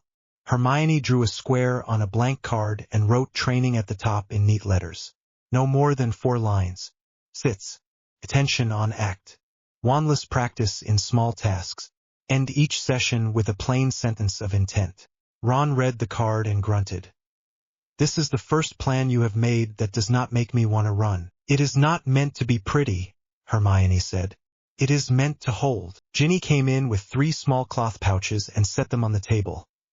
Food, water, first aid, she said. If you are going to start the hunt, you will not do it with an empty pocket. Harry looked up. The hunt starts today. Hermione met his eyes and did not blink. It does. They cleared the table, packed the pouches, and checked the map that Kingsley had left folded under a cookbook. The ministry was a maze full of guards and words made of iron. But they needed the locket. Mundungus had bragged to the wrong person. He had sold a fine old trinket to a woman who liked power around her neck. The woman held hearings that made good people shake. There would not be a later day that was safer than this. Hermione went over the steps once. Entry in the crowd. Keep attention on the act, not the outcome. No dramatic spells. No show of force unless needed to exit. Ginny would stay at Grimmauld and block any sudden visitors with a calm face and a kettle on. Ron would walk with Hermione and hold the bag. Harry would move in front when the moment came. They left the house by the back way. The street smelled like last night's rain and old stone. No one spoke. They turned the corner and vanished. The lobby of the ministry was colder than Harry remembered. The fountain had a new shape that made his mouth go tight. He let the anger show itself and then drop. People moved past in lines. Shoes clicked. Papers shuffled. A witch at a desk stamped forms without lifting her head. Hermione's shoulder touched his for a second. "Attention on the act," she whispered. They split at the lift. Ron went with Hermione to a side corridor to keep eyes off Harry. Harry merged with a knot of people headed for a hearing. The air in the hall was stale. Two snatchers leaned near the door with smug faces and wands out where people could see them. Harry let his gaze pass over them and kept walking. His heartbeat stayed steady. He could feel it in his wrists and not in his throat. Through a crack in the door he saw a plate on a chest. A woman sat on the bench with a smile that showed too many teeth. The locket hung at her throat. The room inside was set like a trap. There were lines painted on the floor. There were men with badges who looked bored and cruel. Harry stepped back into the side hall and stood beside a cabinet. He did not look at the locket again. He pictured it once and let the picture go flat so it would not pull his mind sideways. Hermione joined him a moment later, face calm. "Third bench, front row. She is wearing it. I saw. Plan is the same," she said. "You walk in with the next group. I create a reason for the men in the back to turn. Ron bumps a clipboard into the one on the left and apologizes for 5 full seconds. You use those 5 seconds. If something goes wrong, we fall back and use the other exit." "What if she grabs a hostage?" Harry said.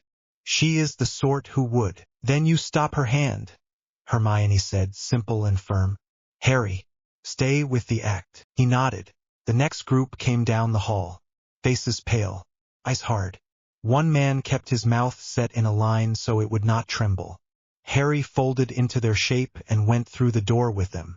He kept his head down without looking shifty. He moved 2 steps and stopped beside the last row. Hermione was already in place at the back. She whispered into her sleeve. The light near the ceiling went out with a soft pop. 2 men in the back turned up and right, not down and left. Ron bumped a clipboard into the third man with a perfect flinch. Papers went everywhere. The man swore, and by the time he reached for his wand, Ron had fallen over his own foot and taken the man's hand with him. Harry moved. He did not think about the locket or the door or the sound of the room. He thought about his reach and his step. He walked up the side like a boy who meant to take an empty seat. The woman half looked, saw nothing important, and went back to her smug smile. He asked the clasp to fail. No wand. No word. Just a clean request, as if he were asking his own fingers to open. The chain loosened against her neck. She frowned and reached for it. He was already there. His hand closed over it as if he had been asked to help a stranger with a stuck piece of jewelry. He lifted it free. Her eyes shot up and widened. He saw the moment she recognized him. He did not give her time to make a shape of it. He stepped away and kept stepping. A guard began to turn. Hermione's light pop became a crack in the far wall as a false ward sparked and drew every gaze. Ron got to his feet with many sorries and one last sweep of spilled papers. Harry slipped through the same door he had used. Hermione met him 2 steps later with a small tilt of her head that meant not yet. Keep walking. They did not run. They walked past the lift and down a stair. The door at the bottom stuck and Hermione smiled at it as if it were a friend. The lock thought about its options and decided to be helpful. They crossed a short corridor that smelled of cold water and old spells, then climbed into the light of a quiet courtyard. Only then did Harry feel the strain in his fingers. He kept the locket still under his sleeve until they turned a second corner and stood in the shadow of a blank wall. Ron exhaled a laugh that shook. "Never doing that again." "You will," Hermione said. "But not today." Harry met both their eyes. "Thank you." They stepped into a small side alley and vanished again. Back at Grimmauld, the kitchen felt too bright. Ginny shut the door behind them and locked the second lock. She looked at their faces and at the locket under Harry's sleeve and did not ask anything until they had all sat down. "Tea first," she said. "Then talk." They drank without speaking. Hands steadied. Breath steadied. Harry set the locket on the table. No one reached for it. The metal was dull. The shape of it made the room feel smaller. Hermione wiped her hands on a cloth. "We test it with rules." "Rules," Ron said. "Such as throw it in the bin and walk away." Hermione looked at him and did not smile. "Such as we do not confuse fear with guidance," she said. "Such as no one wears it alone. Such as the one who wears it goes in with a sentence set in his head." "Harry has one." Harry nodded. "I will hold to my act and not to the end. I will watch fear until it loses interest. I will not answer voices." Ginny pulled her chair closer to his left side. "I will sit where you can see me without turning your head. I will not try to fix anything while you are in it. I will be there when you come out." Ron took the chair on Harry's right. He did not touch the table. "If you start to shake, I will take it off your neck. If it bites, I will break it off even if that means a scar. Say yes to that now." "Yes," Harry said. Hermione set a timer face down so it would not get inside anyone's head. She lifted the chain with the tip of a quill and held it where Harry could slip it on without touching the metal. He put it on. The weight settled against his chest. The cold was quick and sharp. He did not brace against it. He breathed. He kept his attention on the point of contact where the chain met skin. He did not think about the end. He did not try to force a victory. The first whisper came with a flicker at the edge of sight. The hall in the ministry. Cedric on the ground again. Sirius falling. The locket tried to stretch the pictures larger and louder. Harry let the pictures sit where they were. He named each one and did not invite it closer. A second whisper slid under the first. A slick voice that tried on his own tone. "You are the reason they die. You will fail again. Give the chain to someone stronger." He did not answer. He watched the voice try to hook his chest and felt it slip on clean ground. The voice tried again with a different lie. "The girl at your side will leave when she sees what you are. The friend at your right thinks you have gone cold. The clever one will use you for her plan." He noticed the tug toward anger.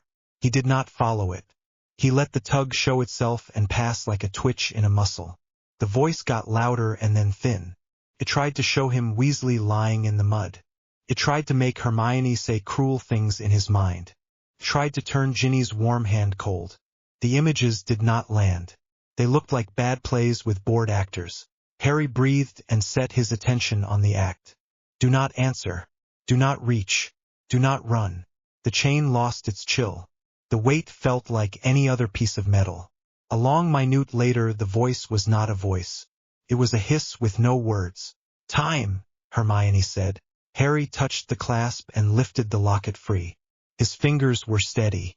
He set it on the cloth and pushed it away from the edge so it could not fall.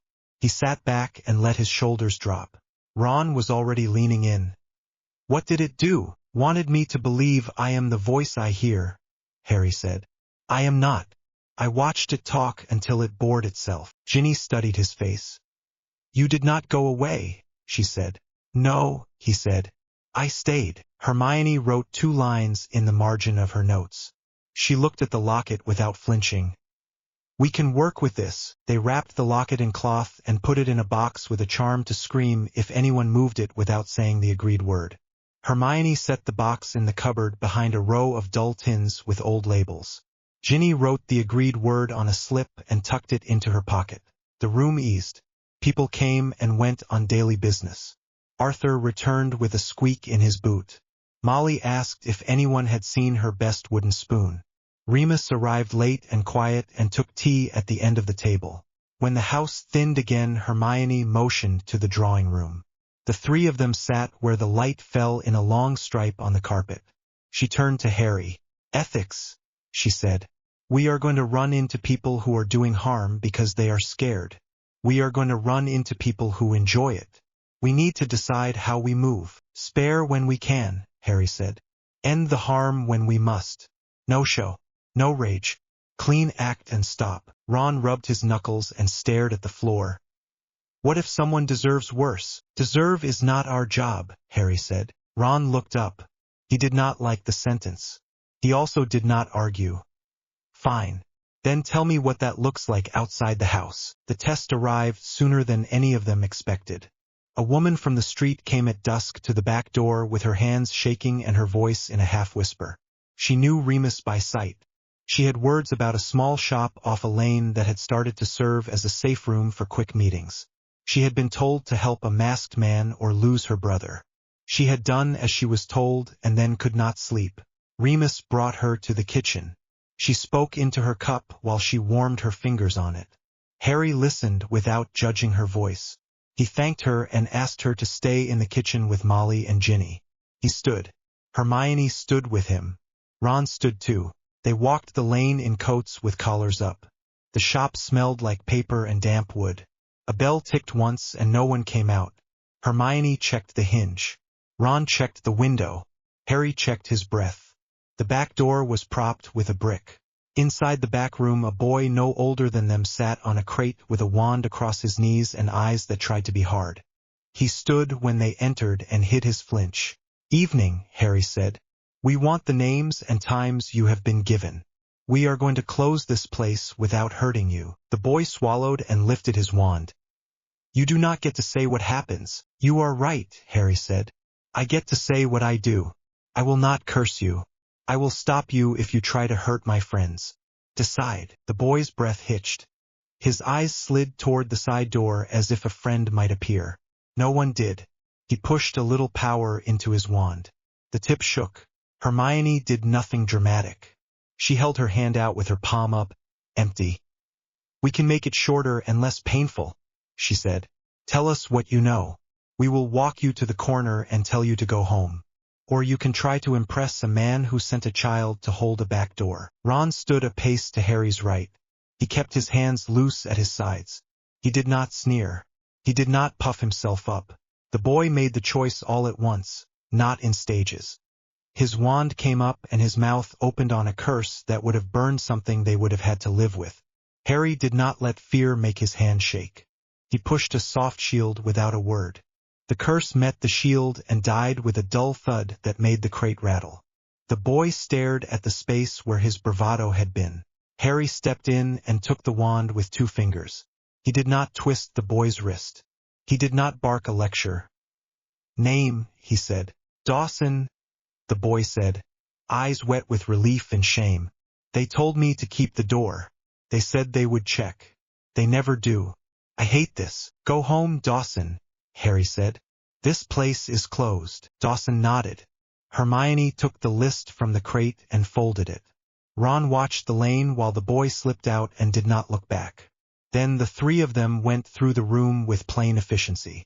They found a small charm tucked in a crack near the sill that would have shouted if the wrong voice spoke.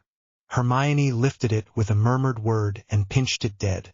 Ron found a little stack of coins with a note wrapped round them that promised more if the shop stayed open. He burned the note. Harry pulled the brick from the door and shut it. Back at the house, Ginny was waiting with hot stew.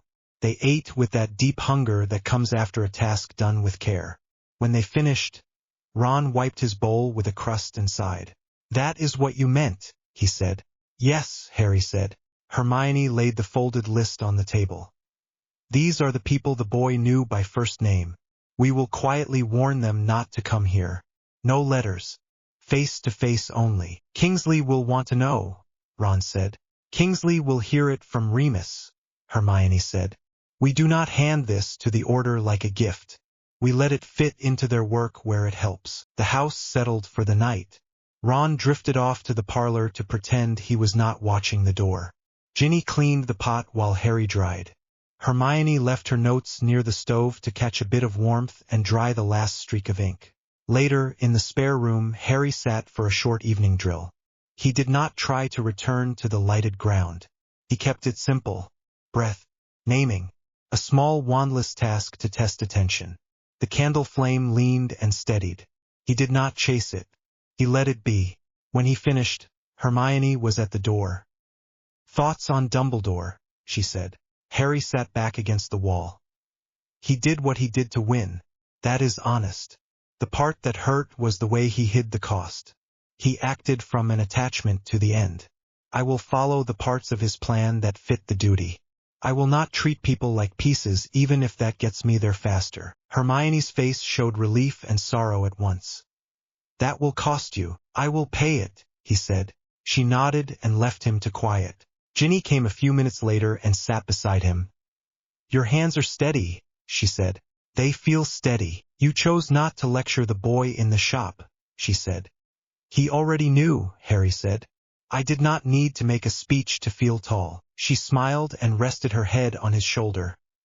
"Good." He slept early and did not wake with the old choke. He woke once in the night, turned his face into the pillow, and found that the house felt like a place where people breathed. Not a judge, not a wait, place. In the morning, Hermione taped the training card to a bit of string and hung it inside the wardrobe where Molly would not scold her about old wood. The words were simple. Sits. Attention on act. Small tasks. Plain sentence of intent.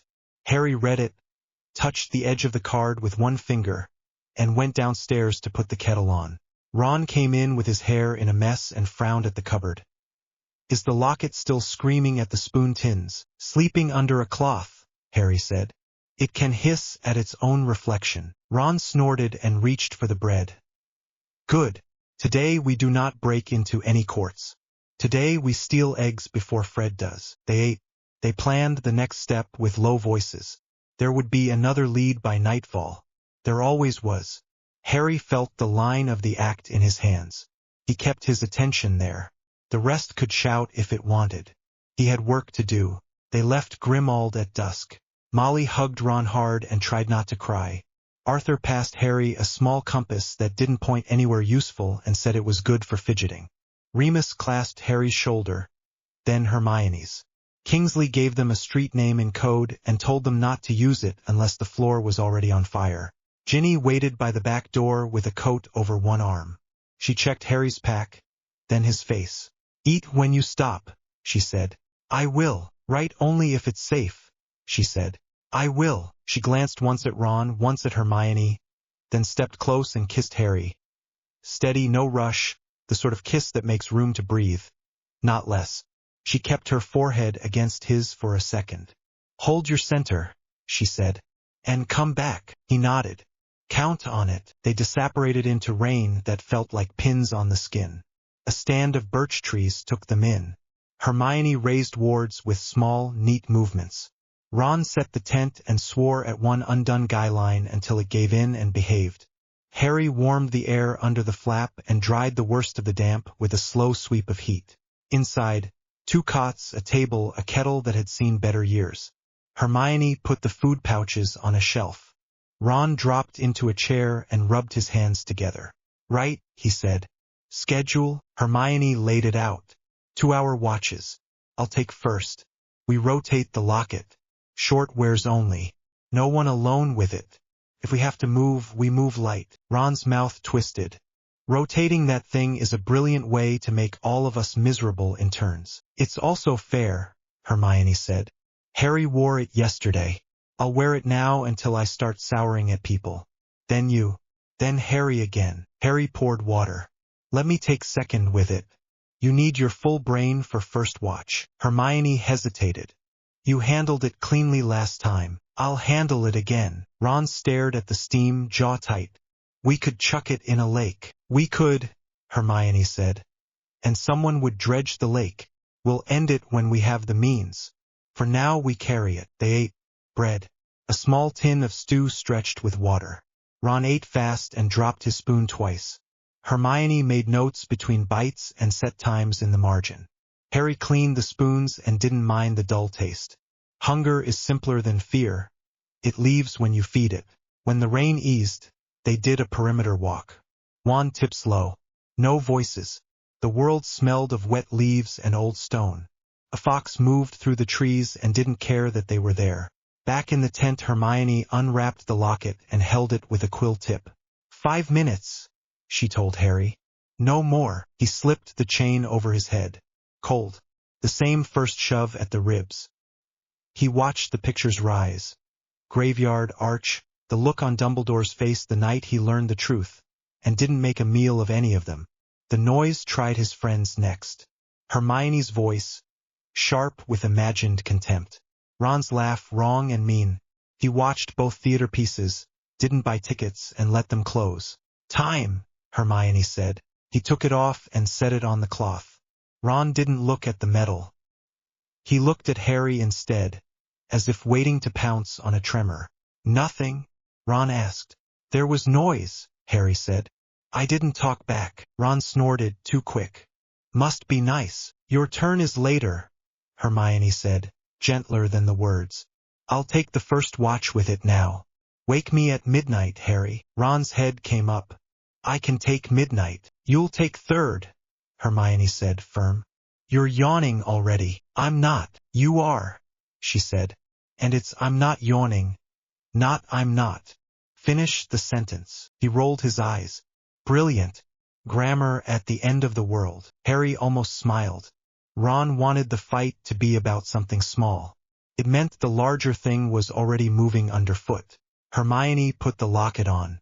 The cold showed on her skin as a quick, fine shiver, and then she steadied. She sat by the flap with her notebook open, quill-capped, eyes on the line between trees. Harry lay down without sleeping. He watched the inside of the canvas glow and dim with the wind. He listened to the rain slow. Ron turned over twice, then a third time with a huff. At midnight, Hermione woke Harry with a hand to his shoulder. Her eyes were clear, but the corners were tight. Whispers? He asked. Nothing original, she said. Your watch. Ron was already sitting up. I'll take it. No, Hermione said, and put the locket into Harry's palm. 2 hours. Harry wore it. Cold. The voice tried new angles and then returned to old ones. He kept his attention on the act of watching until it ran out of tricks. He woke Ron at 2. Ron took the locket with the sort of bravado that looks brave from far away and desperate up close. 5 minutes, Hermione said again. I'm not a child, Ron muttered. No, Harry said. You're my friend. That's why I'm watching the clock. Ron huffed a laugh with no humor in it and put the chain on. The tent changed. It wasn't the light or the sound. It was the way Ron's shoulders rose and stayed high, and the way his jaw locked, and the way he didn't seem to be looking at either of them when he looked right at them. He stared at his knees. He breathed shallow. He nodded to nothing anyone had said. Time, Hermione said at 4 minutes early. Ron didn't move. Time, Harry said even. Ron's hand went to the clasp. He fumbled it, swore under his breath, got it off and set it down like a thing that might bite. He stood. Brilliant, he said, too loud. That was brilliant. Hermione stood too. T won't fix this, he said. Fix what? Harry asked. Ron swung on him. You, this, all of. He waved his hand at the tent, the trees, the war. You sitting there like a statue while the rest of us feel things like normal people. Harry's mouth opened and he closed it again. He didn't rush an answer. Say the rest, he said. Oh, I will, Ron said. You keep telling us about clean actions and not gripping the end, and it sounds noble until you're the one looking at me like I'm a child for not. He broke off, searching. For not being able to turn it off. Hermione's voice was quiet. It isn't turning it off, Ron, isn't it? He laughed, short and raw. Because what it looks like is you too. He jabbed a finger between them. Sitting there with your notebooks and your little sits, and I'm the one who's actually angry, which is apparently a crime now. It's not a crime, Harry said. It's a signal. Of what? That I'm weak, that you're hurting, Harry said plain, and that the locket is eating that hurt and making a meal of it. Ron swallowed. I hate how calm you are. I know, Harry said. You want me to jump into your fire with you, so you don't have to stand in it alone. Don't. Ron started then stopped. Don't make it sound neat. It isn't neat, Harry said. It's messy. I am not above it. I am standing next to it without picking it up. Easy for you to say, Ron said. You found your shiny new monk and learned to breathe. The rest of US didn't get the special visit. Hermione flinched. That's not fair. No, Ron said, turning on her. Fair would be telling the truth. You like this. You like the rules and the sentences and the way he listens and doesn't flail. It makes sense in your head. Brilliant for you. Meanwhile, my mum can't sleep. My dad's working himself thin. And I'm out here babysitting a cursed necklace while you two nod at each other. That isn't what's happening, Hermione said. And her voice shook once, then steadied. And even if it were, we're at war, Ron. We don't get to fall apart because the method isn't ours. He shoved a hand through his hair. You hear that? We don't get to fall apart. Do you know what it feels like to listen to that from the girl who cries over house elf badges? From the boy who used to break his voice shouting in the common room? Now you're both so. He hunted for the word and found it by feel. So clean. It's like you've scrubbed off being human. Harry drew a breath. I haven't scrubbed off anything. I still feel everything. I'm just not letting the feeling drive the car. Ron stared. Listen to yourself. Harry kept his voice level. You asked for the truth. That's it. What if your truth gets us killed? Ron said. What if your calm makes you slow? What if your act without the end is just an excuse not to be brave? Hermione stepped in. That isn't fair either. Stop telling me what's fair, Ron snapped. Stop correcting my grammar while you're at it. It's while you're at it, Hermione said, because she couldn't help herself. Ron barked a laugh that hurt to hear. Perfect. Silence held for a few seconds. Outside, a branch tapped twice and then was quiet. Harry spoke first. I won't chase you, he said, and he saw the words hit Ron's face like cold air. He let them stand. If you need to walk this out, you walk it. I won't call you a coward. I won't beg. I will keep moving toward the work. If you come back, I will be here. Ron's eyes were bright and angry. You don't even care, do you? I care, Harry said. I won't perform it to prove it to you. That's your problem, Ron said. No, that's our problem. You think your new piece is enough for all of us to live on. It isn't. Hermione's hands were clenched. Ron, please. He shook his head.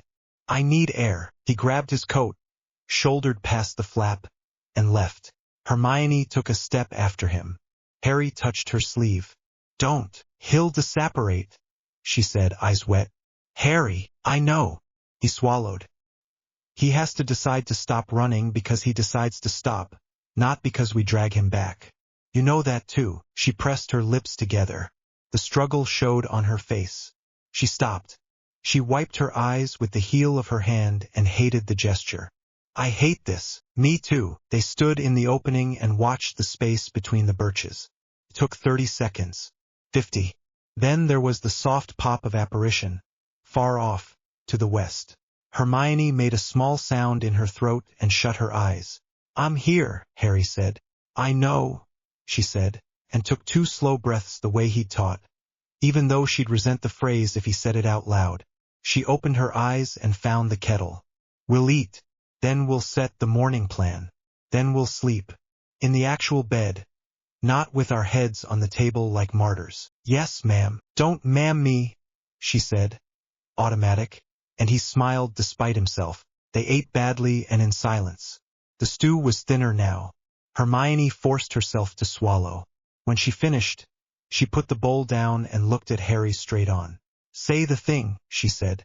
What thing? The thing you won't say unless I make you, he thought. He didn't hide from it. I'm angry, he said. I'm also worried. I also understand. All at once, she nodded. Good. I needed to hear that you're not floating above it. I'm not, he said. I'm standing in it without letting it push me around. Better sentence, she said. A small smile in it this time. All right, Strategy. They walked the board. With Ron gone, tasks shifted. Hermione would keep maps and codes, but she'd take first in a fight now. Her shields were faster. Harry would hold the locket for short bursts only until they could hide it better. They would not return to Grimmauld until they had a clear reason. They would not send a Patronus. Too risky. If Ron turned up, he'd know how to find them. 3 places they'd marked in London, 2 in the country, 1 at the old stone bridge. They would leave a sign, a string knot, under the 3rd brick at each, changed every 2 days. No notes, no names. When the talk was done, the tent felt large and empty. Hermione sat on the edge of the cot and stared at her notebook without reading. Harry put the locket away, deep with 2 layers of cloth and a charm that would scream at a mouse. Sleep, he said. You first, she said. He lay down and stared at the seam in the canvas until his eyes blurred. He thought of Ron in the rain and didn't try to push the picture away. He let the missing be missing. He slept in pieces, which was still better than before. Ron's night did not turn into a story that made him look good. He landed in a hedgerow a mile past an empty road and swore at his ankle and then at the sky. He walked. He walked until the rain seeped down past the collar and into the shirt and made a line of cold along the spine. He walked until the thinking got loud and then too loud and then fuzzy. He liked it better when he was angry. Angry was warm. Angry tasted like a mouthful of metal, but at least it tasted. After a while the anger thinned and left the other thing, the one that had made him speak like that in the tent. He stopped under a tree that didn't help with the rain and sat on a root. He hated the locket. He hated that it had said the true bits and then twisted them. He hated that Harry's calm face made him feel small, and that Hermione's neat sentences made him feel stupid. He hated that he was thinking the word made, as if his own head wasn't his. Brilliant, he muttered to the tree. Top work, Ronald. He tried to picture his mum. He got the smell of toast and the way she pressed a hand to his cheek when she thought he was ill. He tried to picture Fred and George and got noise and smoke. He tried to picture Ginny and got her swatting his hand away from a plate with a knife, laughing. He tried to picture Harry and got that new stillness and wanted to throw something. Stop being good at what you're good at, he told the air. The air did nothing. He laughed at himself and the laugh broke a bit. He stood. He walked again until he found a stone wall, climbed it and dropped into a field. He slept there in his coat with one hand on his wand and woke with a stiff neck and old mud on his sleeve. In the morning he stole a roll from a bakery by paying for 2 and taking 3. He hated himself for the trick and ate anyway. He thought about going home and pictured his mother's face. And love and shame made a knot in his chest he didn't know how to pull. He walked some more. He told himself he'd just get his head on straight. He told himself he'd find them in a day or 2. He told himself a lot of things, none of which were as loud as the quiet that fell whenever he stopped talking. He did not crush the locket. He wanted to. He also wanted to keep holding the thing that had hurt him as if that would prove something. He put it in his pocket and tried to pretend that wasn't a choice. Back at the tent, morning came gray and cool. Hermione woke first, already upright, a list on her knee. Harry put water on. They didn't talk about the empty cot. Talking about it wouldn't fill it. Training? Hermione asked. Short sit, Harry said. He sat. He breathed. He named the ache and left it to rest. He asked a cup to slide into his hand. Came with a small scrape. He refused to grin like a hero and poured tea. They ate the last of the apples. Hermione spread the map. 2 tasks, she said. Warn 2 names on that list from the shop. Then circle the square by the post office. Snatcher Trail was there last week. If it's active, we don't linger. They moved. The first name was a clerk with bad shoes who cried once, angrily, when Hermione told her to stop going to the back room at the stationer's. The second was a boy with ink-stained fingers who said he didn't know anything and then told them everything in a rush, voice shaking. Harry listened and kept the talk simple. He did not make speeches. He told both of them the same plain thing. Do not go back there. If anyone asks, you lost the address. By late afternoon they were near the square. That's where the day tried to become something worse. 2 snatchers idled by the horse trough, bored and mean. The way snatchers are when nothing is happening and they want to make something happen. One of them spotted Hermione's hair and did the thing with his face that meant his brain had just come up with a victory he hadn't earned. He raised his wand. Harry didn't wait to feel brave. He moved. A soft shield. A push at the air under the man's wrists to lift them a fraction and spoil his aim. Ron would have laughed at the elegance. Hermione threw a low trip charm that made the second snatcher's feet forget themselves. The man went down hard, swore, and reached for his wand again. Harry's wandless bind closed his fingers for him. "Leave," Harry said, voice even. "Find honest work. There's still time." The first snatcher spat near his boot. "Your children." Harry looked at him the way Professor McGonagall looks at a boy who has done something stupid and will be cleaning the trophies for weeks. "Then stop being threatened by us." They walked away. They did not run. The men shouted something about seeing them again. Maybe they would. Maybe they wouldn't. Harry did not let his heart spend extra beats on it. They returned to the tent at twilight. The empty cot still sat there like a sentence with a missing word. Hermione looked at it once and then not again. "Food," she said. They ate in quiet. After, Hermione closed her notebook and set it aside. "I'm reading the Gita tonight," she said, blunt. "Not to be exotic. To understand the frame you're using so I can argue back with the right words when I think you're wrong." "Good," Harry said. "I want you to argue when I'm wrong." She snorted. "You'll hate it." "I'll manage." She opened the book she'd copied and began with the first chapter. It read like a list of names at war. She read anyway. She stopped twice to mark a line. She muttered at one verse and then read it again and didn't mutter. Harry watched the way her brow eased when a thing made sense. Later, when she closed the book and rubbed her eyes, she looked at him. "You're not cold," she said, like a report. "No, you are less easy to move. I think that's the point," she huffed.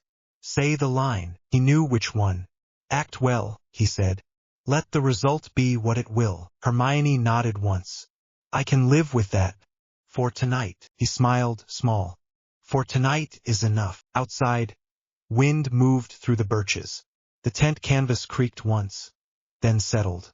Harry lay down. He did not pray for Ron to return. He did not try not to want it either. He put the wanting on the shelf and left it there. He slept. Somewhere to the west, under a hedge that didn't care, Ron Weasley pulled his coat tighter and stared at a sky with no gaps. He told himself 2 lies and 1 truth before sleep took him. The lies were about how they didn't need him and how he didn't need them. The truth was about missing.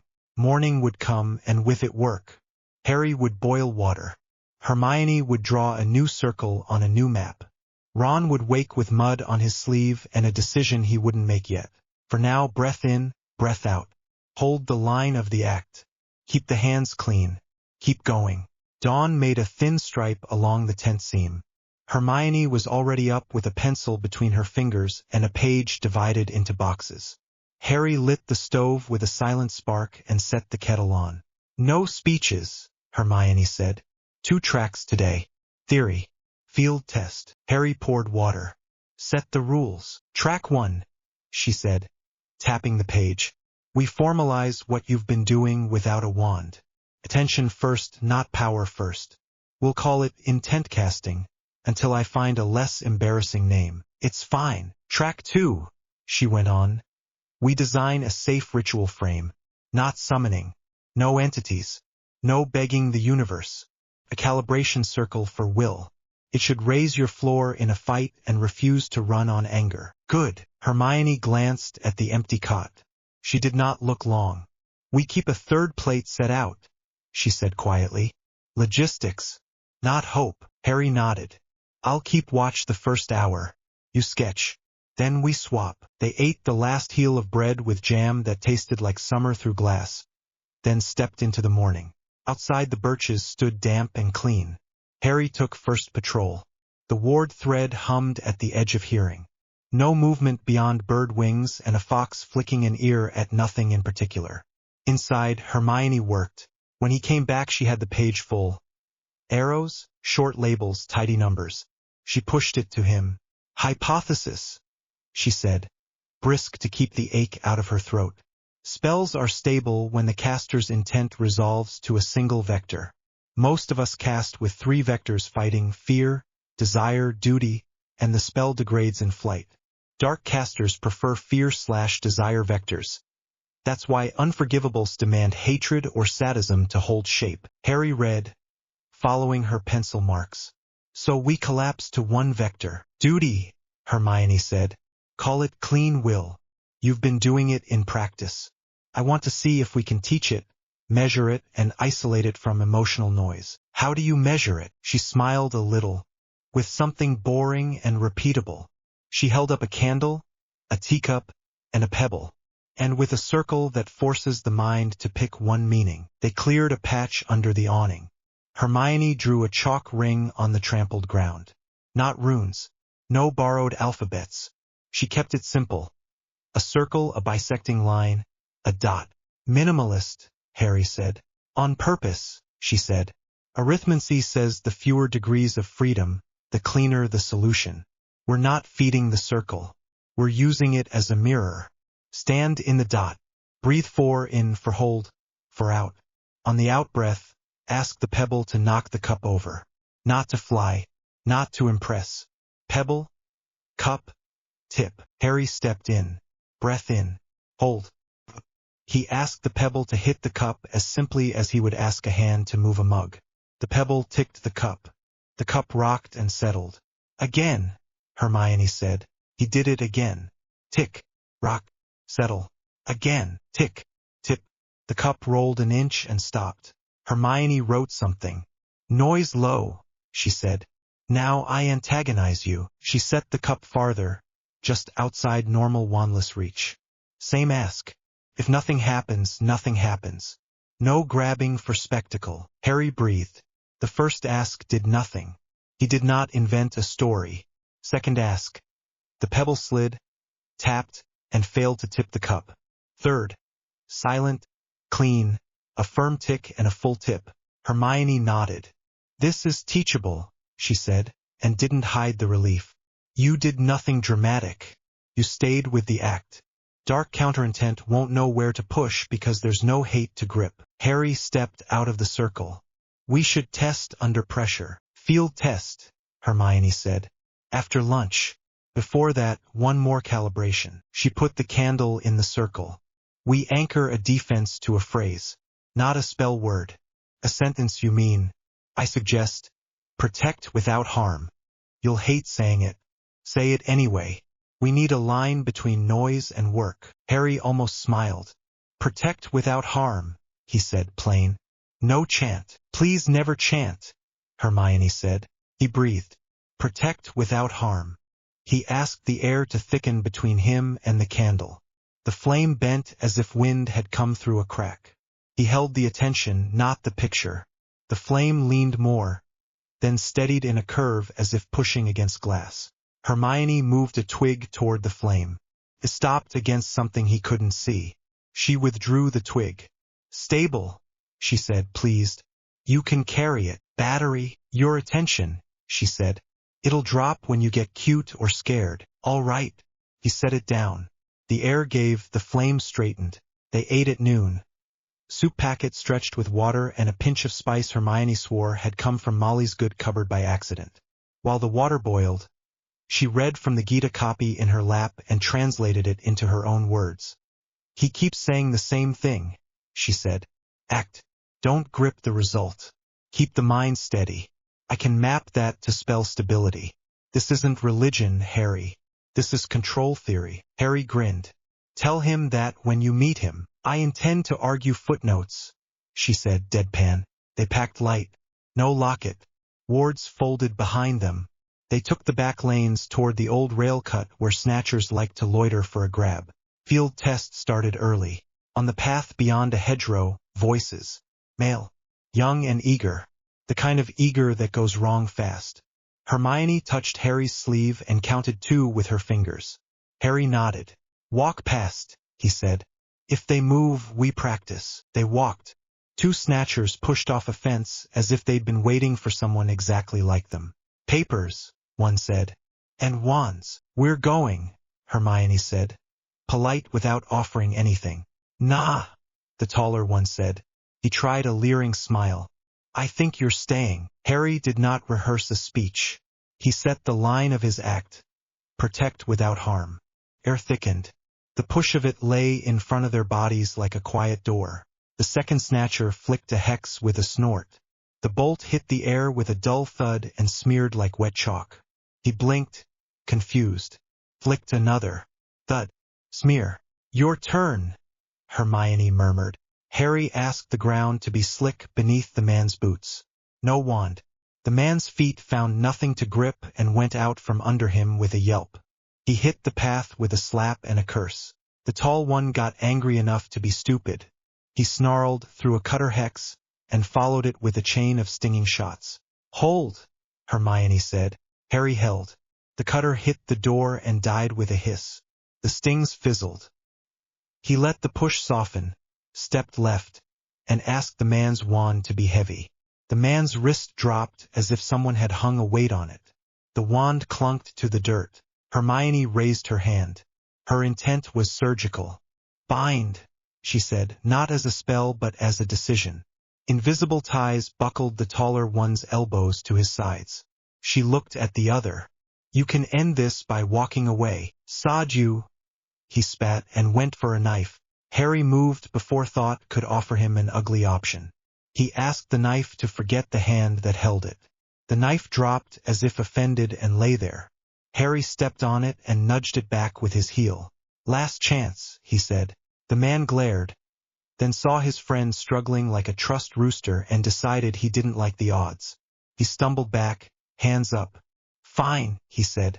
Fine. Hermione flicked the binds just enough for the tall one to walk. Take him and go, she said. Tell your boss the next ones won't be this kind. They ran. Not brave. Fast. Branches snapped. Someone swore in the distance. Hermione let out a breath. Data point 1, she said. Your field resists without being brittle. They couldn't grab it because there wasn't spite in it to pull on. Harry rolled his shoulders. It held without shaking. Because you didn't spike your own intent with fear, she said, scribbling on the corner of the rail map. That phrase works. Use it until it lives in the body. They moved on. 2 streets later, the world tried again. A trio this time, better trained. One with the calm of someone who had been to school and chosen badly after. Death Eater, not Snatcher. Gray cloak. Eyes that weighed outcomes. He didn't warn. He tested. A probing hex that sank into the hedgerow and pouted there. Hermione's mouth tightened. He'll escalate, she said. Harry set the door. We fall back to the lane, he said. Keep it narrow. They backed into the gap between 2 walls. Gray cloak sent a breaker ahead of them, wide, heavy, meant to smash through a Protego. Harry didn't throw Protego. He thickened the air and leaned the door in like a shield braced on a boot. The breaker hit and spread. The sound was a deep thump that made the wall dust shiver. Reshape, Hermione said. He'll try to slip it. The Death Eater did try it. A curse like a rope, thin and clever, meant to snake under a standard ward. Harry felt it slide along the edge and asked the air to become round, not flat. The rope slipped off and writhed on the ground, confused, before guttering out. Who taught you that? Gray cloak called, curious. No one you know, Hermione called back, crisp. He laughed once. Then show me you deserve to keep it. He sent a cutter then, brutal and vertical. Hermione snapped a stone chip off the wall with a small twist and let it take the hit with a crack. She flicked the chip back, embedded with a harmless stun, and clipped the man's shoulder. He didn't fall. He got serious. 2 fast stings came from the flank. Assistants moving in. Harry sent a shock of air low across the lane. It flipped both men onto their backs like rugs. Gray cloak raised a ward with a sneer. Old school. Solid. Mean. Don't meet it, Hermione said. Pour around it. Harry took his attention off winning. He held the phrase, protect without harm. He asked the air to become very still around the man's head. Sound dulled. The man frowned, mouth opening to cast. Harry tightened the stillness a fraction. Not choking. Silence. A bubble that made words fall flat. The man blinked, surprised that magic could be quiet in a way that wasn't his choice. He swung his wand in a sharp cut meant to break the foreign field. There was nothing to catch. The bubble wasn't a spell pushing. It was intent holding. His cut passed through and did nothing. Hermione stepped in and took the wand with a clean Expelliarmus that felt almost polite. The wand smacked into her palm. She backed away to avoid the instinctive grab. The two assistants scrambled, saw their leader disarmed, and chose life. They hauled him up and staggered off without pride. Hermione exhaled slowly. Harry dropped the door, then brought it up for a second until he was sure no one had a last flourish to throw. Data point 2, she said, heart still high. Your field can't be broken by standard countercurses because it doesn't stand up as an object. It's a condition. They can't grab what won't be a thing. Harry swallowed and nodded. It held when I kept the sentence. Say it, she said. Protect without harm. Again, protect without harm. She watched his face soften and steady. Good, she said, satisfied. We can teach this. We'll have to put it in plain English for Ron. Harry almost smiled. He'll call it my weird monk door. He will, she said, and her mouth quirked. The quirk went away when she glanced at the sky. Back, she said. I don't want to try for 3. They cut across 2 alleys and a yard where a laundry line waved like surrender flags and reached the tent without more trouble. Hermione reset the wards. Harry made tea with hands that had started to shake now that no one was staring down a wand at him.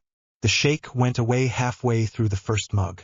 Right, Hermione said, moving straight into the next task because stopping would hurt. Ritual frame V1. We'll build a pocket circle you can set in under 10 seconds. Chalk if you have it. Knife tip if you don't. The circle's job is to remind the mind to pick a single aim. Like a safety, Harry said. Exactly, she said. It prevents you from stacking protect with prove with punish. If you try to carry more than one meaning, the frame cancels itself. Hard to abuse. That's the idea. They practiced drawing quick circles, 2 strokes, dot, line. Say the sentence. Check the breath. Harry used it in 3 boring ways. Steady a cup, deaden a footfall on a creaky board, move a fallen branch without thwacking himself in the shin. Hermione watched, counted, timed. Last test, she said. We put it next to something tempting. She set the locket box on the floor and looked at him. Not to wear, she said. To walk past. The frame lives or dies by what you ignore. Harry stood the circle 3 feet from the box.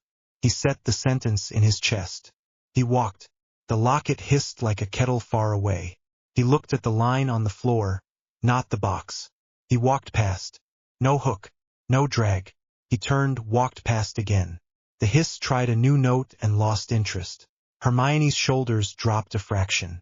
Good, she said. Better than good. The more we reduce drama, the more your field holds. He put the box away again deep and closed the cupboard. It started raining. The sound on the canvas roof filled the spaces between words. They ate early. Hermione read her notes aloud to catch errors. Harry corrected nothing. The phrases settled into both of them. Near dusk, a knock, not on the tent. On the ward line, 3 taps, a pause, 2 taps. The pattern they'd agreed on months ago with the order for ally seeks entry. Hermione stiffened. Harry stood with his wand in his hand but down. Password. Hermione called voice level. The answer came, rough with cold and exhaustion. 3rd brick. Not. Harry's chest tightened. Hermione shut her eyes for a second, then opened them. Name, she said. Ron, the voice said. He hesitated, then added, quiet.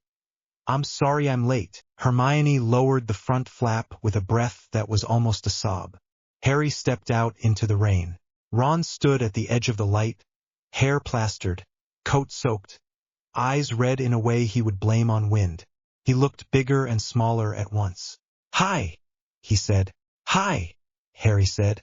Ron's mouth tried to find a grin, gave up, and settled on tired. I brought nothing helpful, he said. Unless you count biscuits that are mostly crumbs. Crumbs count, Hermione said. She was already walking, and then she was not walking because she was holding him, arms tight around his shoulders, face pressed to his wet collar. "Sorry," Ron said into her hair. "Me too," she said, wiping rain from her cheek that wasn't only rain. She pulled back and smacked his arm. "Never leave like that, right?" he said, obedient as a boy told to sit. He turned to Harry and squared himself as if for a hex. "I was a right." He stopped, glanced at Hermione and downgraded. "I was awful." Harry did not make him sweat in the silence. "Welcome back," he said. Ron blinked. That's it, Harry said. "Sit. Warm up. Then you can say the rest or not. We've got work." Ron stared at him for 3 heartbeats, and in those 3 heartbeats his shoulders dropped from his ears. "All right," he said and came in. Hermione handed him a towel and then another. He scrubbed himself back to human. Harry put a mug into his hands. Ron held it like a small son. They ate. Ron's biscuits were, in fact, crumbs. They sprinkled them into the stew and pretended it was a recipe. No one made a joke about it. No one needed to. The room was warmer just because there were 3 of them again. When the bowls were clean, Ron put his palms on the table. He was not a boy who liked speeches. He tried anyway. "I was angry," he said. "The locket liked it. I said things that made it worse. You didn't throw it back at me." "Thank you." "Noted," Hermione said. "I'm still going to be angry sometimes," Ron said, honest to a fault. "But I'll wear the stupid thing when it's my turn, and I'll say the sentence even if it makes me feel like a prat." "What sentence?" Harry asked, straight-faced. Ron squinted at him, then rolled his eyes. "Protect without harm," he said. "There. Happy." Hermione hid a smile in her mug. "We'll teach you the frame," she said. "It's boring on purpose." "Boring sounds good," Ron said. He lifted a hand and then set it down again. "I don't like that you got calm," he told Harry, "because Ron Weasley doesn't know how to be anything but direct. But I like that you didn't make me crawl to get back in the tent." Harry nodded. "You don't have to like my calm. You just have to trust I'll be here." "I do," Ron said, and the words came out rough and true. He wiped at his face like there was something in his eye and scowled when Hermione noticed. "Show me the monk door," he said, pivoting with all the grace of a boy who will later claim he never cried. "If I'm going to call it stupid, I want to know how to do it, too." They pushed the table back. Hermione drew the quick circle. Harry spoke the sentence. He showed Ron how to set his feet and his jaw without clenching. "Think of Mum in the kitchen with a hot pan and a toddler underfoot," Hermione said. "That kind of steady, not stiff. Ready." Ron grunted. "I can do that," he breathed. He tried the sentence out loud once and grimaced. He tried it under his breath again and it sat better. He raised his hand without a wand and asked the air to be thick. Nothing. He almost swore. Hermione shook her head. "Don't grab at the result," she said. "Stay with the act." He tried again. The candle flame leaned, then popped back. He tried a 3rd time. The flame held at a small angle like a polite bow. Ron's eyebrows went up despite himself. "Ha! Again," Hermione said. Ron did it again. The door held for 2 beats and collapsed when he grinned. He scowled. He did it again without the grin. It held longer. "It's like chess," he said. "If I gloat, I blunder." "Keep that sentence," Harry said. "Protect without harm," Ron said. And this time he didn't sound like he was taking the mickey. He sounded like a boy learning to hold a shield between his family and a bad world. They practiced until Hermione made them stop. "No peacocking," she said. "We end on a steady rep, not a showy one. We still have to plan." They sat back down. Hermione pulled a fresh page. "Next phase," she said. "We can't keep plucking trinkets off people's throats in hearing rooms. The cup isn't going to be on a chain. Bellatrix's vault. Gringotts. We need a goblin who will talk, and we need not to get stuck inside the wards and die there." Ron made a face. "Griphook." "Likely," Hermione said. "Bill first, then Griphook. Shell Cottage is safer than Grimmauld for that talk. Bill will tell us what we don't know about goblin law." "Travel?" Harry asked. "Tomorrow night," Hermione said. "We ghost London in the morning, shake off any tales you may have collected on your heroic return, Ron muttered shove off and she continued smoothly. Then we head to the coast with no light and 2 detours. Ron nodded like a man handed a hammer. All right. Harry felt the path settle under his feet. Not easy. Clear. Watches, Hermione said, already making columns. Harry first. Ron second. I'll take third and copy notes while you snore. I don't snore, Ron said. You do, Hermione said. Harry stood to take the first hour outside. He paused, then reached across the table. Ron looked at the hand, then took it. The grip was strong, brief, and exactly enough. Welcome back, Harry said again. Don't get soppy, Ron said, but the corner of his mouth betrayed him. Outside, the rain thinned to a mist. The hedgerow dripped. Somewhere a dog barked twice and then settled. Harry walked the line and set the sentence in his chest without needing to say it. The air seemed to listen. Behind him, inside, Hermione read her notes aloud just to hear how the sentences sounded. And Ron tried the door again when no one was looking. The flame leaned and held. He did not grin. When Harry came back in, the tent felt right. 3 cups. 3 cots. A locket boxed and ignored. A plan that fit in the hand. Tomorrow, Hermione said, tapping the map. Bill. Then a goblin. Then a vault. And between now and then, Ron said, yawning, we practice being boring. Harry smiled. Best plan you've ever made. They dimmed the lamp. The wind pressed once on the canvas and let go. Harry lay down and let the day loosen its grip on his ribs. No hero speeches formed in his head. Just work. Just breath. Just the door he could lift when he needed it and set down when he didn't. Sleep came easy. Morning would bring salt air. After that, stone and gold and a dragon's breath somewhere under the earth. He did not run ahead to it. He stayed where he was. Act well. Let the result be what it will. Shell Cottage smells like salt and soap. Bill lets them in without a speech. Fleur warms towels with a flick and pushes bowls into their hands. Eat first, she says. Plan after. They do. After, Bill lays goblin law out in 3 clean lines. Ownership for goblins ends at the maker's death? No, he says. Goblins think ownership returns at the maker's death. Wizards think inheritance. 2 systems. Endless fights. If you deal with Griphook, be exact. If you promise, keep it. Hermione nods.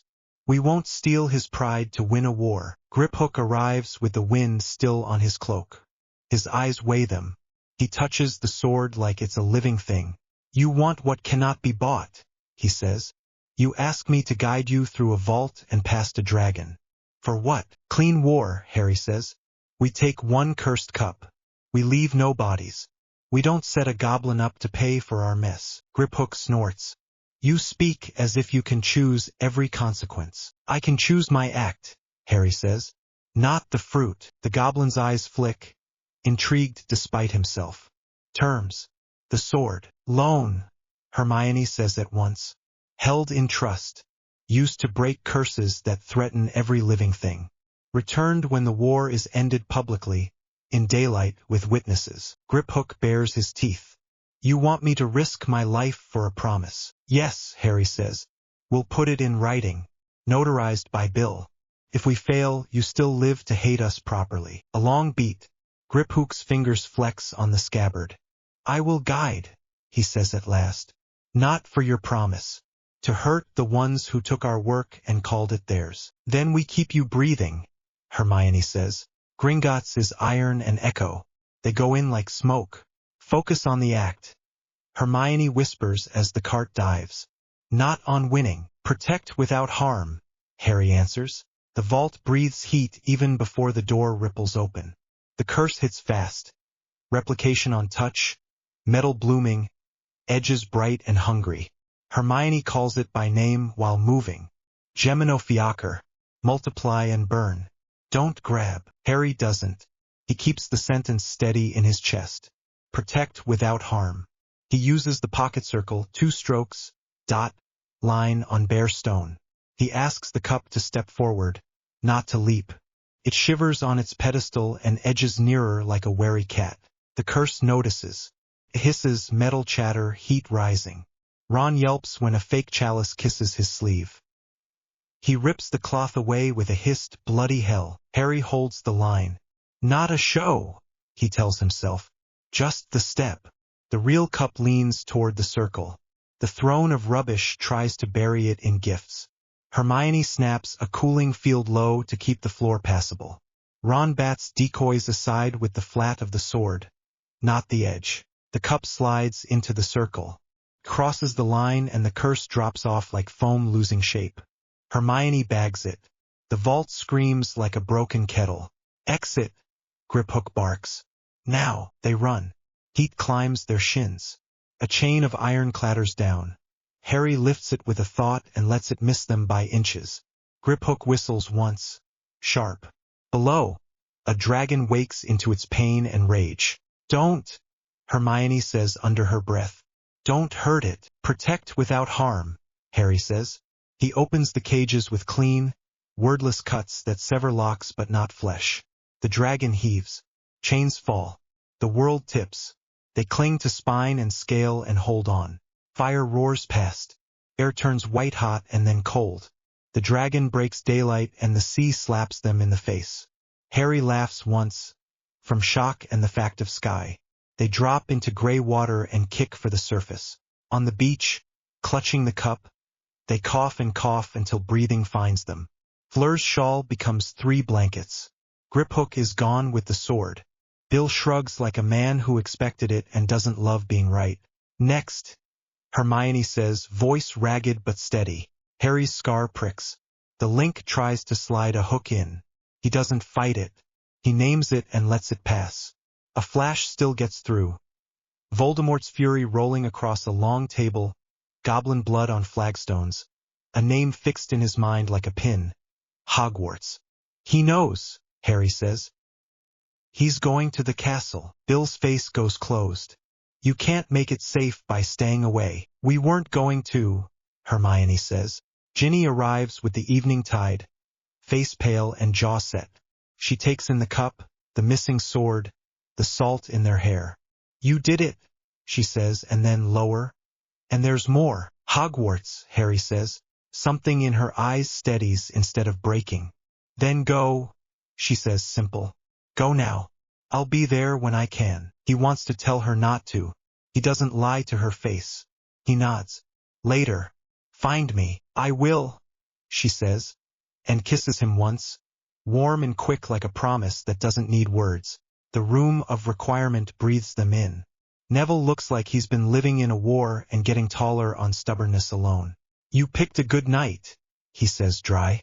We're out of stew. Add crumbs, Ron says, and Neville barks a laugh and thumps him on the back. Relief louder than the joke. Plans snap into place because the castle is already moving. The DA files weapons.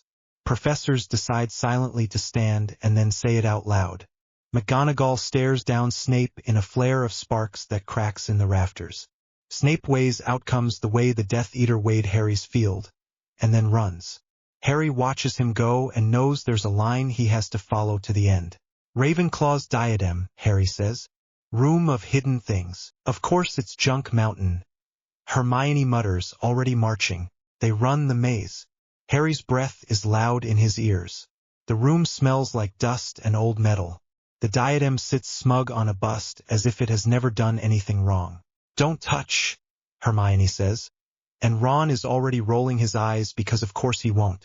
Fiendfire is their nearest miss. Crabbe panics toward power and pays for it. The fire wakes like a living thing and wants to eat everything that ever heard it. Harry doesn't meet it head on. He throws the pocket circle down hard, sentence in his chest like a nail. Protect without harm. The fire rears and slides off the curve of air. Hermione drags a stunned boy over the threshold. Ron yells at a ladder until it agrees to be a bridge. They get the diadem into the circle. The curse loses its grip. Ron boots it into the fire with a crisp, "Enjoy hell." It shrieks and goes out like a lie told in daylight. 3 left. 2 left. 1 left. Harry feels the count without needing to say it. The link opens again, not like a knife now, more like a door he's willing to stand near. He sees a shack by black water. He sees a pale man with dark eyes standing inside it with the knowledge of his own ending on his face. "Snape," he says. Ron doesn't argue. "Lead." The boathouse is cold and smells like algae and iron. Voldemort's voice is almost bored. His pet floats like a thought he won't let go of. The scene goes bad and then worse. The snake strikes. Snape falls. Voldemort leaves with that awful ease of someone who thinks there's nothing in the world left to learn. Harry moves before Ron can grab his sleeve. He kneels and presses cloth to a wound nothing can fix. Snape drags breath out of a narrow chest and looks at the boy he hated being saved by. He studies Harry's face like a riddle he's finally ready to solve. "Take them," he raspies. Silver spills from him, bright threads on the dark floor. Hermione conjures a file with hands that don't shake until after. Snape's eyes hold Harry's. For once there's no sneer in them. Only weight and a strange relief that looks like being tired of his own spine. "Look at me," he says, and Harry does. Lily's eyes reflect Snape's past back at him like a clean mirror. Snape exhales and lies very still. They sit with him for a minute because leaving a body alone feels wrong. Hermione sets her palm on the floor for a second like she's laying down a promise she can keep. "We saw you." Back in the castle, the pensive is a cold basin that looks like it might be cruel and turns out to be fair. They lean in. A boy in a too large shirt watches a girl do magic with joy and does not know what to do with the ache it wakes. A young man with sharp shoulders makes a bad choice and then makes worse ones. He kneels when he finally understands that a dead woman will not forgive him and asks for a way to make the world less broken by his hand on it. Dumbledore makes plans with steel in them and asks Severus to carry more than one kind of weight. The headmaster asks for his own death like a man asking a friend to push the boat off the bank. He tells Snape a truth that lands like a flat stone. He must die. Harry pulls back, pale and quiet. He sits on the step. Hermione lowers herself beside him. Ron paces, then stops because moving won't change a sentence once it's written. "Say it," Hermione says, voice soft but not weak. "Dumbledore knew the end he wanted," Harry says, simple. "He built a bridge out of people. He let me walk it without telling me how long it was. He also tried to spare you from thinking about it every night," Ron says, voice tight. "Both things are true," Hermione says. "He did the necessary and hid the cost. He asked Snape to carry a sin with a purpose. He expected you to die for a war he called right." Harry nods. "He acted from attachment to a result. He was good and attached. It made him cruel in small ways." "And Snape," Hermione says. Harry thinks. "He doesn't reach for neatness. Attachment to Lily warped him," he says. "It held him by the throat. Later, duty opened his hand a little. Protecting me because he had to, not because it fed his feeling. Carrying a burden he hated without needing praise. That part was clean." Ron scuffs his shoe on the stone. "So is he forgiven or not?" Harry looks at Snape's last memory still thick on the basin's lip. "He doesn't need my forgiveness," he says. "He needs me to see him clearly." "I do." Hermione's shoulders ease a fraction. "Thank you for saying that." A bell somewhere in the castle tolls like old iron. It is not a warning bell. It is time moving. Harry stands. "I need one more talk," he says. "With who?" Ron asks, but he already knows. "With my teacher," Harry says. "Wait for me by the portrait hole. 10 minutes. Ron's mouth opens. Closes. He nods. "Don't be clever. Be quick." The ground opens like it always does when he's honest. No walls. Soft light. The calm figure waiting without a clock in his eyes. Harry doesn't waste time. "I've seen what he did," he says. "I've seen what I have to do." "What is your act?" the teacher asks. "To walk into the forest and let him kill me," Harry says. "Not in revolt. Not to prove anything. Because ending the war the cleanest way sits on my side of the board." The teacher doesn't praise him. He doesn't soften it either. "Death comes to the body," he says. "Not to the one watching the breath. You do the act that is yours to do. You do not keep the fruit. You do not hate the hand that holds the wand. You do not love the body that falls. You return if there is work left. You do not return if there is not." Harry breathes. The fear tries once to make a speech and gets bored when no one applauds. Tell me if there's pride hiding there, he says. Wanting to be a martyr. Look, the teacher says. Harry looks. He finds a small want that wants to be seen as brave. He names it. It shrinks. He finds a small want that wants Ginny to stop him. He names it. It eases. Under both a line and a stillness. Clean enough to carry, the teacher says. What about him? Harry asks. If I hate him when he casts, does that bind me? Hate binds you to the thing you hate, the teacher says. Do not bind yourself. See him as a man bound by his fear. End the harm. Leave him to his own account. Harry nods. Master of death, he says. It isn't the hallows. It's not gripping life or death like a prize. It is not a prize, the teacher says. It is a skill. Hold the act. Let the river move. Thank you, Harry says. Do your work, the teacher says. The rest is noise. The castle returns with its cracks and its courage. The corridor is half-lit. Feet thud. Voices layer and move. Ron and Hermione are where he asked them to be. Ron looks at his face and goes very still. Hermione sees the set of his jaw and knows the sentence before he says it. Don't, she says, almost reflex, and then stops herself. Tell us what you need. To walk alone, Harry says. To make it clean. Ron's face twists. I hate it. I know. I'll still stand where you tell me. I know, Harry says again, and the knowing lands like a hand held and let go. He hugs Ron quick and hard. He holds Hermione a breath longer and feels her nails bite his back because she's trying not to scream about it. Make it count, she says into his shoulder. If you come back, I'm going to argue with you about footnotes for the rest of our lives. I accept my fate, he says, and she snorts on a tear. Find Ginny, Hermione says, then softer, please. He finds Ginny in a small room off a corridor that used to be boring and now feels holy because of what people are willing to do in it. She's binding a second-year's wrist. She hands the girl off with a pat and stands. You're going, she says. Yes, she doesn't make a scene. She steps into his space and puts her hands on his face like she's checking for fever. I'm not going to ask you to stay, she says. I wanted to. I don't now. Thank you, he says. Look at me, she says, and he does. She searches him, then nods like she found the thing she thought would be there. All right, she says. One promise. I can't promise. Not that, she says, cutting him off. Promise me you won't make it pretty. If it hurts, let it hurt. Don't put a bow on it for my sake. He almost laughs at how exactly right she is. I promise. She kisses him. Not frantic. Not a goodbye that begs. A kiss that says I know who you are and I'm not afraid of it. He leans his forehead to hers for a second. Hold your center, she whispers. And come back if you can. If I can. She lets him go first because if she leaves the room she might start running and not stop. Harry walks.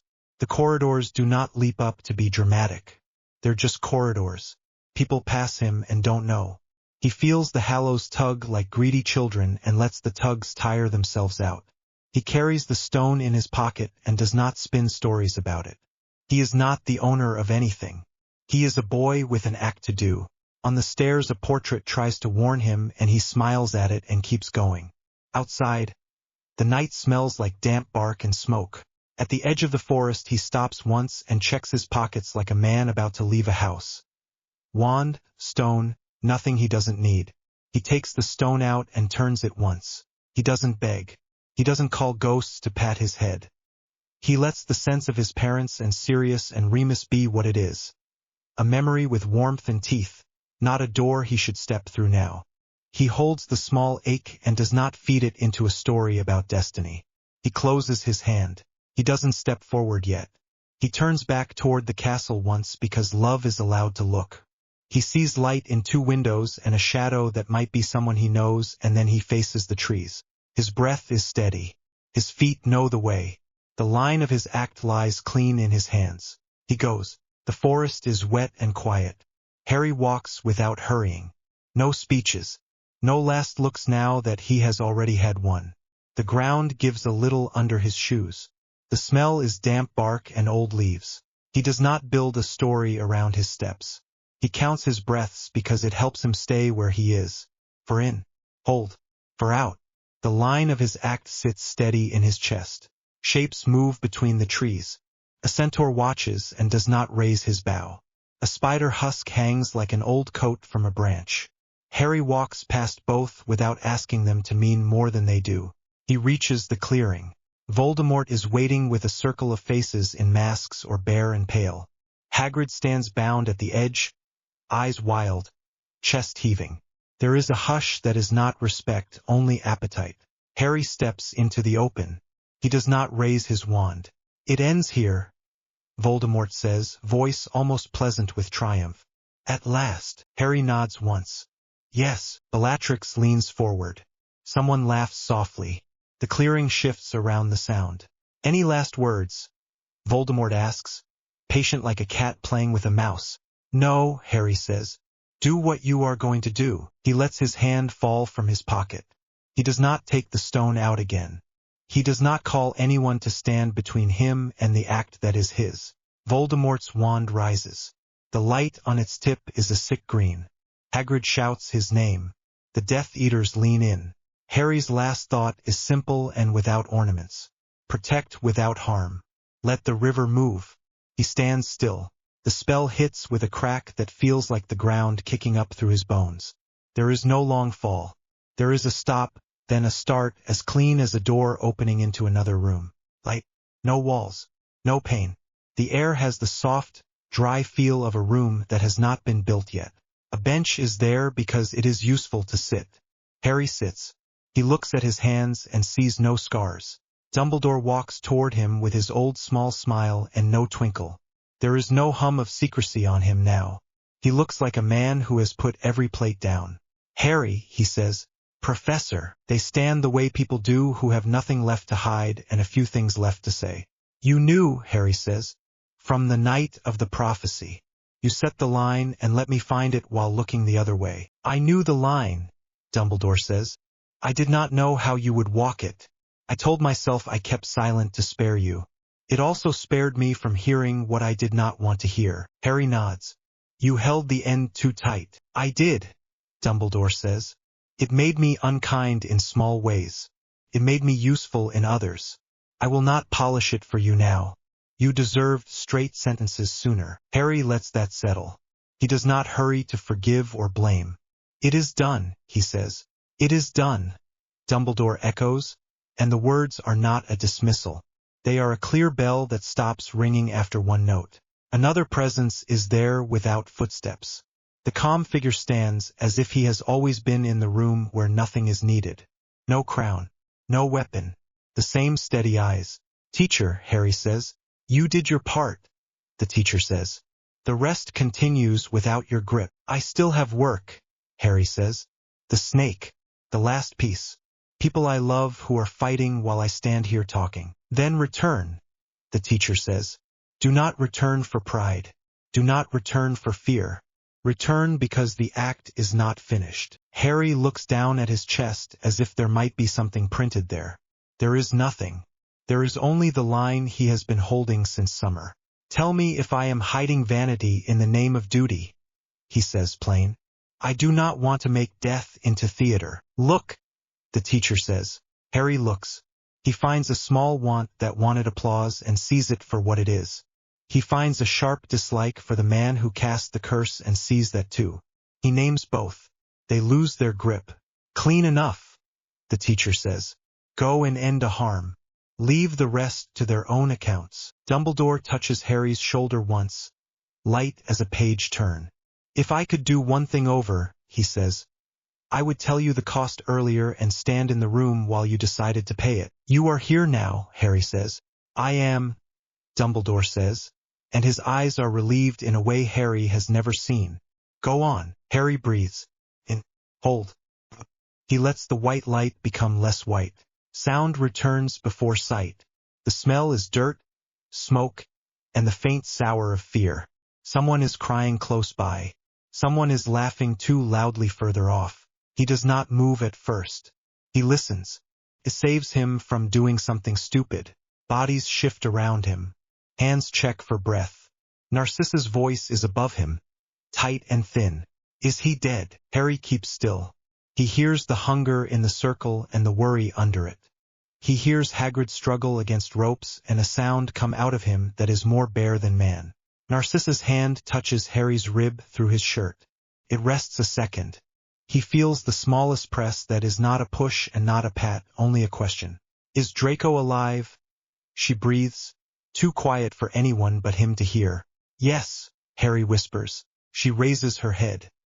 He is dead, she says to the ring of masks, and her voice shakes on the right syllable. Voldemort preens. The circle shifts. They drag him. Hagrid fights and loses. They carry him back like a prize.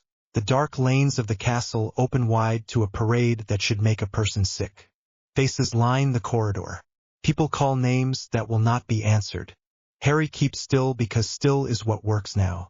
The doors of the Great Hall are wide. The room is a map of ruin and the will to stand inside it anyway.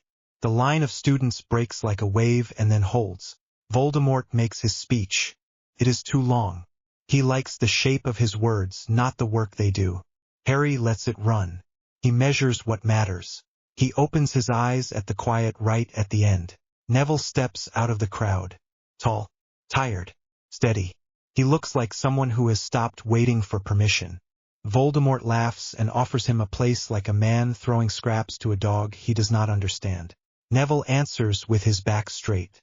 He says no with his whole body. The Sorting Hat appears because the castle remembers what a Gryffindor looks like.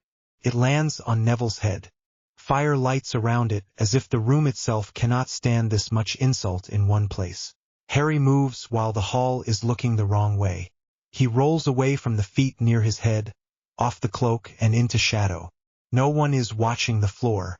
He is already invisible when the hat splits and the sword falls into Neville's hands like a secret kept for the right second. The snake rears in the corner of his eye. Neville turns and cuts clean. The sound is wet and quick. The body falls without grace. The room inhales. Harry does not whoop or cheer. He thanks Neville under his breath and keeps his line. Voldemort screams. The sound cracks. His power lashes without aim. Spells fly. People duck. The room goes to fight in a heartbeat. Harry walks straight to the man at the center of it. He steps into the open where a dozen wands can see him. Tom, he says, loud enough to carry. The room hiccups around the old name. Voldemort's head snaps. He sees the boy he killed. He sees something he cannot solve and he hates it. You, he spits. Impossible. Harry does not argue about the shape of reality with a man who is losing his grip on it.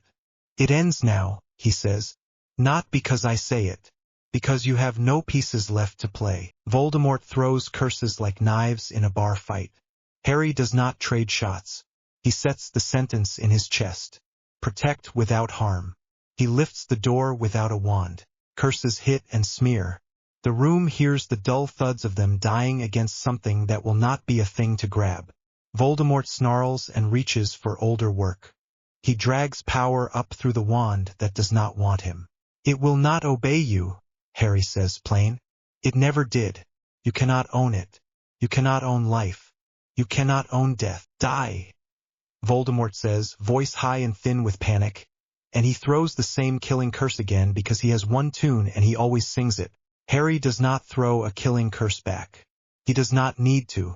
He points his wand once and makes one clean decision. Expelliarmus. The spells leave both wands. One is green and hungry. One is red and simple. They meet.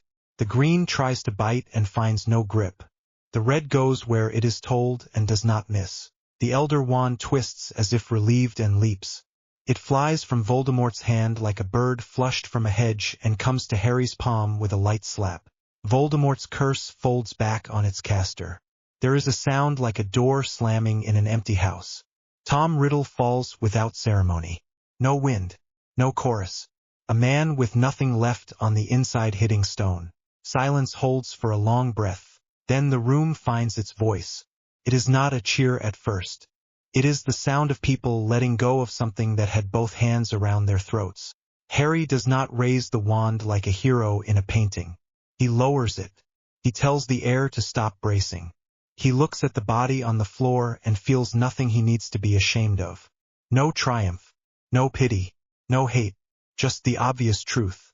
It is done, he says to the teachers, to the students, to himself. McGonagall's face changes in a way Harry will never forget. She looks older and younger at once. Kingsley lets out a breath that has been stuck under a rib for a year. Molly breathes like she is tasting air for the first time in days. People move. They find the wounded. They carry the dead with hands that are careful. Molly turns and Bellatrix does not live to find out what it means to threaten a Weasley in front of her. Mrs. Weasley's last spell is decisive. She smooths her hair after, not out of vanity but because she has work to do and hair in her face gets in the way. Hagrid picks Harry up the way a man picks up his own child even when he is the size of a cupboard. He cries and laughs and sets Harry down in the same motion, then wipes his face with a hand the size of a shovel. Ginny reaches him at a run. She checks his eyes with both hands like she said she would. He nods once. You kept your promise, she says. I did not make it pretty, he says. Good, she says, and kisses him hard and quick because there are still people dying and this is not a time for long things. He finds Ron and Hermione by the teacher's table. Ron's grin is terrible and beautiful. Hermione is already making a list in her head about what happens next. She looks at him and he sees relief, fury, grief, and love all in one expression, clear and unashamed. Work, she says, and he nods. They work until morning. They count. They carry. They write names on clean paper. They sit with bodies so no one is alone. They let the light in. Months later the castle opens its doors for more than mourning. McGonagall stands at the staff table looking like someone who has taken on a weight and found she can hold it. We will not go back to old habits, she says calm. We will not teach only tricks. We will teach how not to break yourself while doing them. The new course list goes up. Magical Ethics and Society. Core. First years to 7th. What a spell is for. What a person is. What a group does to stay decent under pressure. Intent casting. Not a stunt class. Foundations only. Breath. Tension. One vector of will. Words that are sentences, not magic slang. Flitwick teaches the mechanics with his neat patience. Hermione builds the syllabus with footnotes that make students roll their eyes and then admit they help. Ritual framing. Small circles. Safety first. No summoning. No asking things you do not understand to do your work for you. The circle is a mirror, not a power source. Students learn to set a line and hold it. They learn to end a practice set before it turns into a performance. Optional morning sits in the Great Hall. 10 minutes. No speeches. Prefects watch the clock. Some students come because it helps with panic. Some come because it gives them an excuse to eat breakfast slowly. No one is dragged by the ear. Guest lectures arrive from the Indian wizarding community and from St. Mungo's trauma ward. Calm voices talk about duty and detachment without dressing them up. The room listens more than it argues. Goblin relations change in daylight. In a small square off Diagon Alley, Bill reads the terms Harry and Hermione wrote months before in plain language without tricks. The sword appears when it wants to. When it is not in the hat or a Gryffindor's hand, it rests in a goblin case in a goblin hall with a card under it that says who made it and who used it and who returned it, and no one argues the details because the details are on the card. A simple stone in a quiet place carries Snape's name, his dates, and one sentence that Hermione wrote and Harry approved. He acted from attachment until it broke him. He acted from duty until it freed him. Students leave small white flowers there in spring. No one gives long speeches. It is enough. Lucius sits in a courtroom with the rest of those who must stand there. Narcissa testifies about a whisper in a forest clearing and a lie told to a monster. Draco stares at the floor and then up. He gets years that are work, not numbers. Many do. Harry does not take a ministry office. He takes meetings until the plan has hands and then leaves rooms to those who enjoy chairs and papers. He goes to Hogwarts often enough to be useful and not so often that students think he turns up to be adored. He teaches one lesson a term by request. He walks into the Great Hall, sets a cup on the table and says one sentence. Protect without harm. He shows them the boring thing that holds. He lets them try and fail without drama. He tells them they will not be graded on a display. He tells them that not breaking is also a kind of power. He leaves before anyone can make a shrine out of the moment. Hermione builds a course called Magical Responsibility. She assigns essays that make students talk to their grandparents. She argues with a man who wants to add a dueling trophy to the corridor and wins. She adds a line to the prefect guide. When in doubt, de-escalate first. If you cannot, record what you did and why. A prefect gets a commendation for not using a spell he knows he can use. It becomes a story first years hear from second years, not teachers. Ron joins George at the shop. He throws away 3 inventions that are funny until they hurt people. He puts a sign up that says no dark joke items. He enforces it with a look that makes boys put things back on shelves with shaky hands. He still shouts at Chudley Cannon's results like a teenager with crisps on his shirt. He also shows kids who come in how to do the small door without buying anything, and it scares him how much that matters. Ginny plays. She runs hard. She learns when to put the ball down and go home. She stops letting anyone turn her into a symbol. She is a person. She and Harry get married without spectacle. They dance once, eat cake, and leave early. Years turn. James is loud. Albus is careful. Lily dives into things that are too tall for her and climbs them anyway. They fight sometimes. They slam doors and then open them again. They ask big questions in small voices at night. Harry does not give them legends. He gives them a thing they can hold. The living room floor is clean enough. The window is open. The air smells like rain and soap. 3 children sit like 3 badly folded coats and try to breathe without fidgeting. How long? James asks. 10 minutes, Harry says. That is a lot, Lily says. It is enough, Harry says. We do it together. When your brain runs, notice it. Bring it back. No points for being perfect. Albus peeks with one eye. What do I think about? Pick a sentence that fits, Harry says. I use protect without harm. You can use help me pay attention. You can use be kind. You can use breathe in, breathe out. James snorts. That is soppy. Try it, Harry says. They try. Lily wiggles. James scratches. Albus gets a minute and a half of still, which is a win you can put in your pocket and not brag about. Ginny sits by the door and watches because she likes the look on their faces when they forget to be dramatic. After, they talk. Not long. Not heavy. Harry answers the questions that are real and saves the rest for when they are older. He tells them a story about a day he did a hard thing without making it pretty. He does not say names. He does not turn it into a bedtime tale. He lets it be a piece of the truth and puts it away when they have enough. The house is quiet when the children finally sleep. Ginny leans on his shoulder. You look the same, she says, which is her way of saying you look like yourself. I am, he says. You did it, she says. He shakes his head. We did the work in front of us.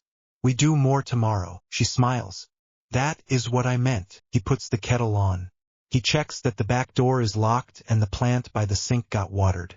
He thinks about a white room with no walls and a teacher who did not tell him he was special, only told him to act. He sits at the table while the water heats and writes a simple note for the morning. Because lists help. Breakfast. Walk Lily to school. Meet Hermione at the castle at noon for the ethics panel on student duels. Pick up bread. Bring jam. He puts the pencil down. He breathes. In. Hold. He does not make a ceremony out of it. He does not ask for a sign. He pours tea for 2. Ginny steals half his slice of toast and he lets her because that is marriage. Outside, the street is quiet. Inside, the house is warm. The world is not healed. It is steadier than it was. That is enough. Harry does not imagine a future he can own. He acts well in the day he has. The rest is not his to grip.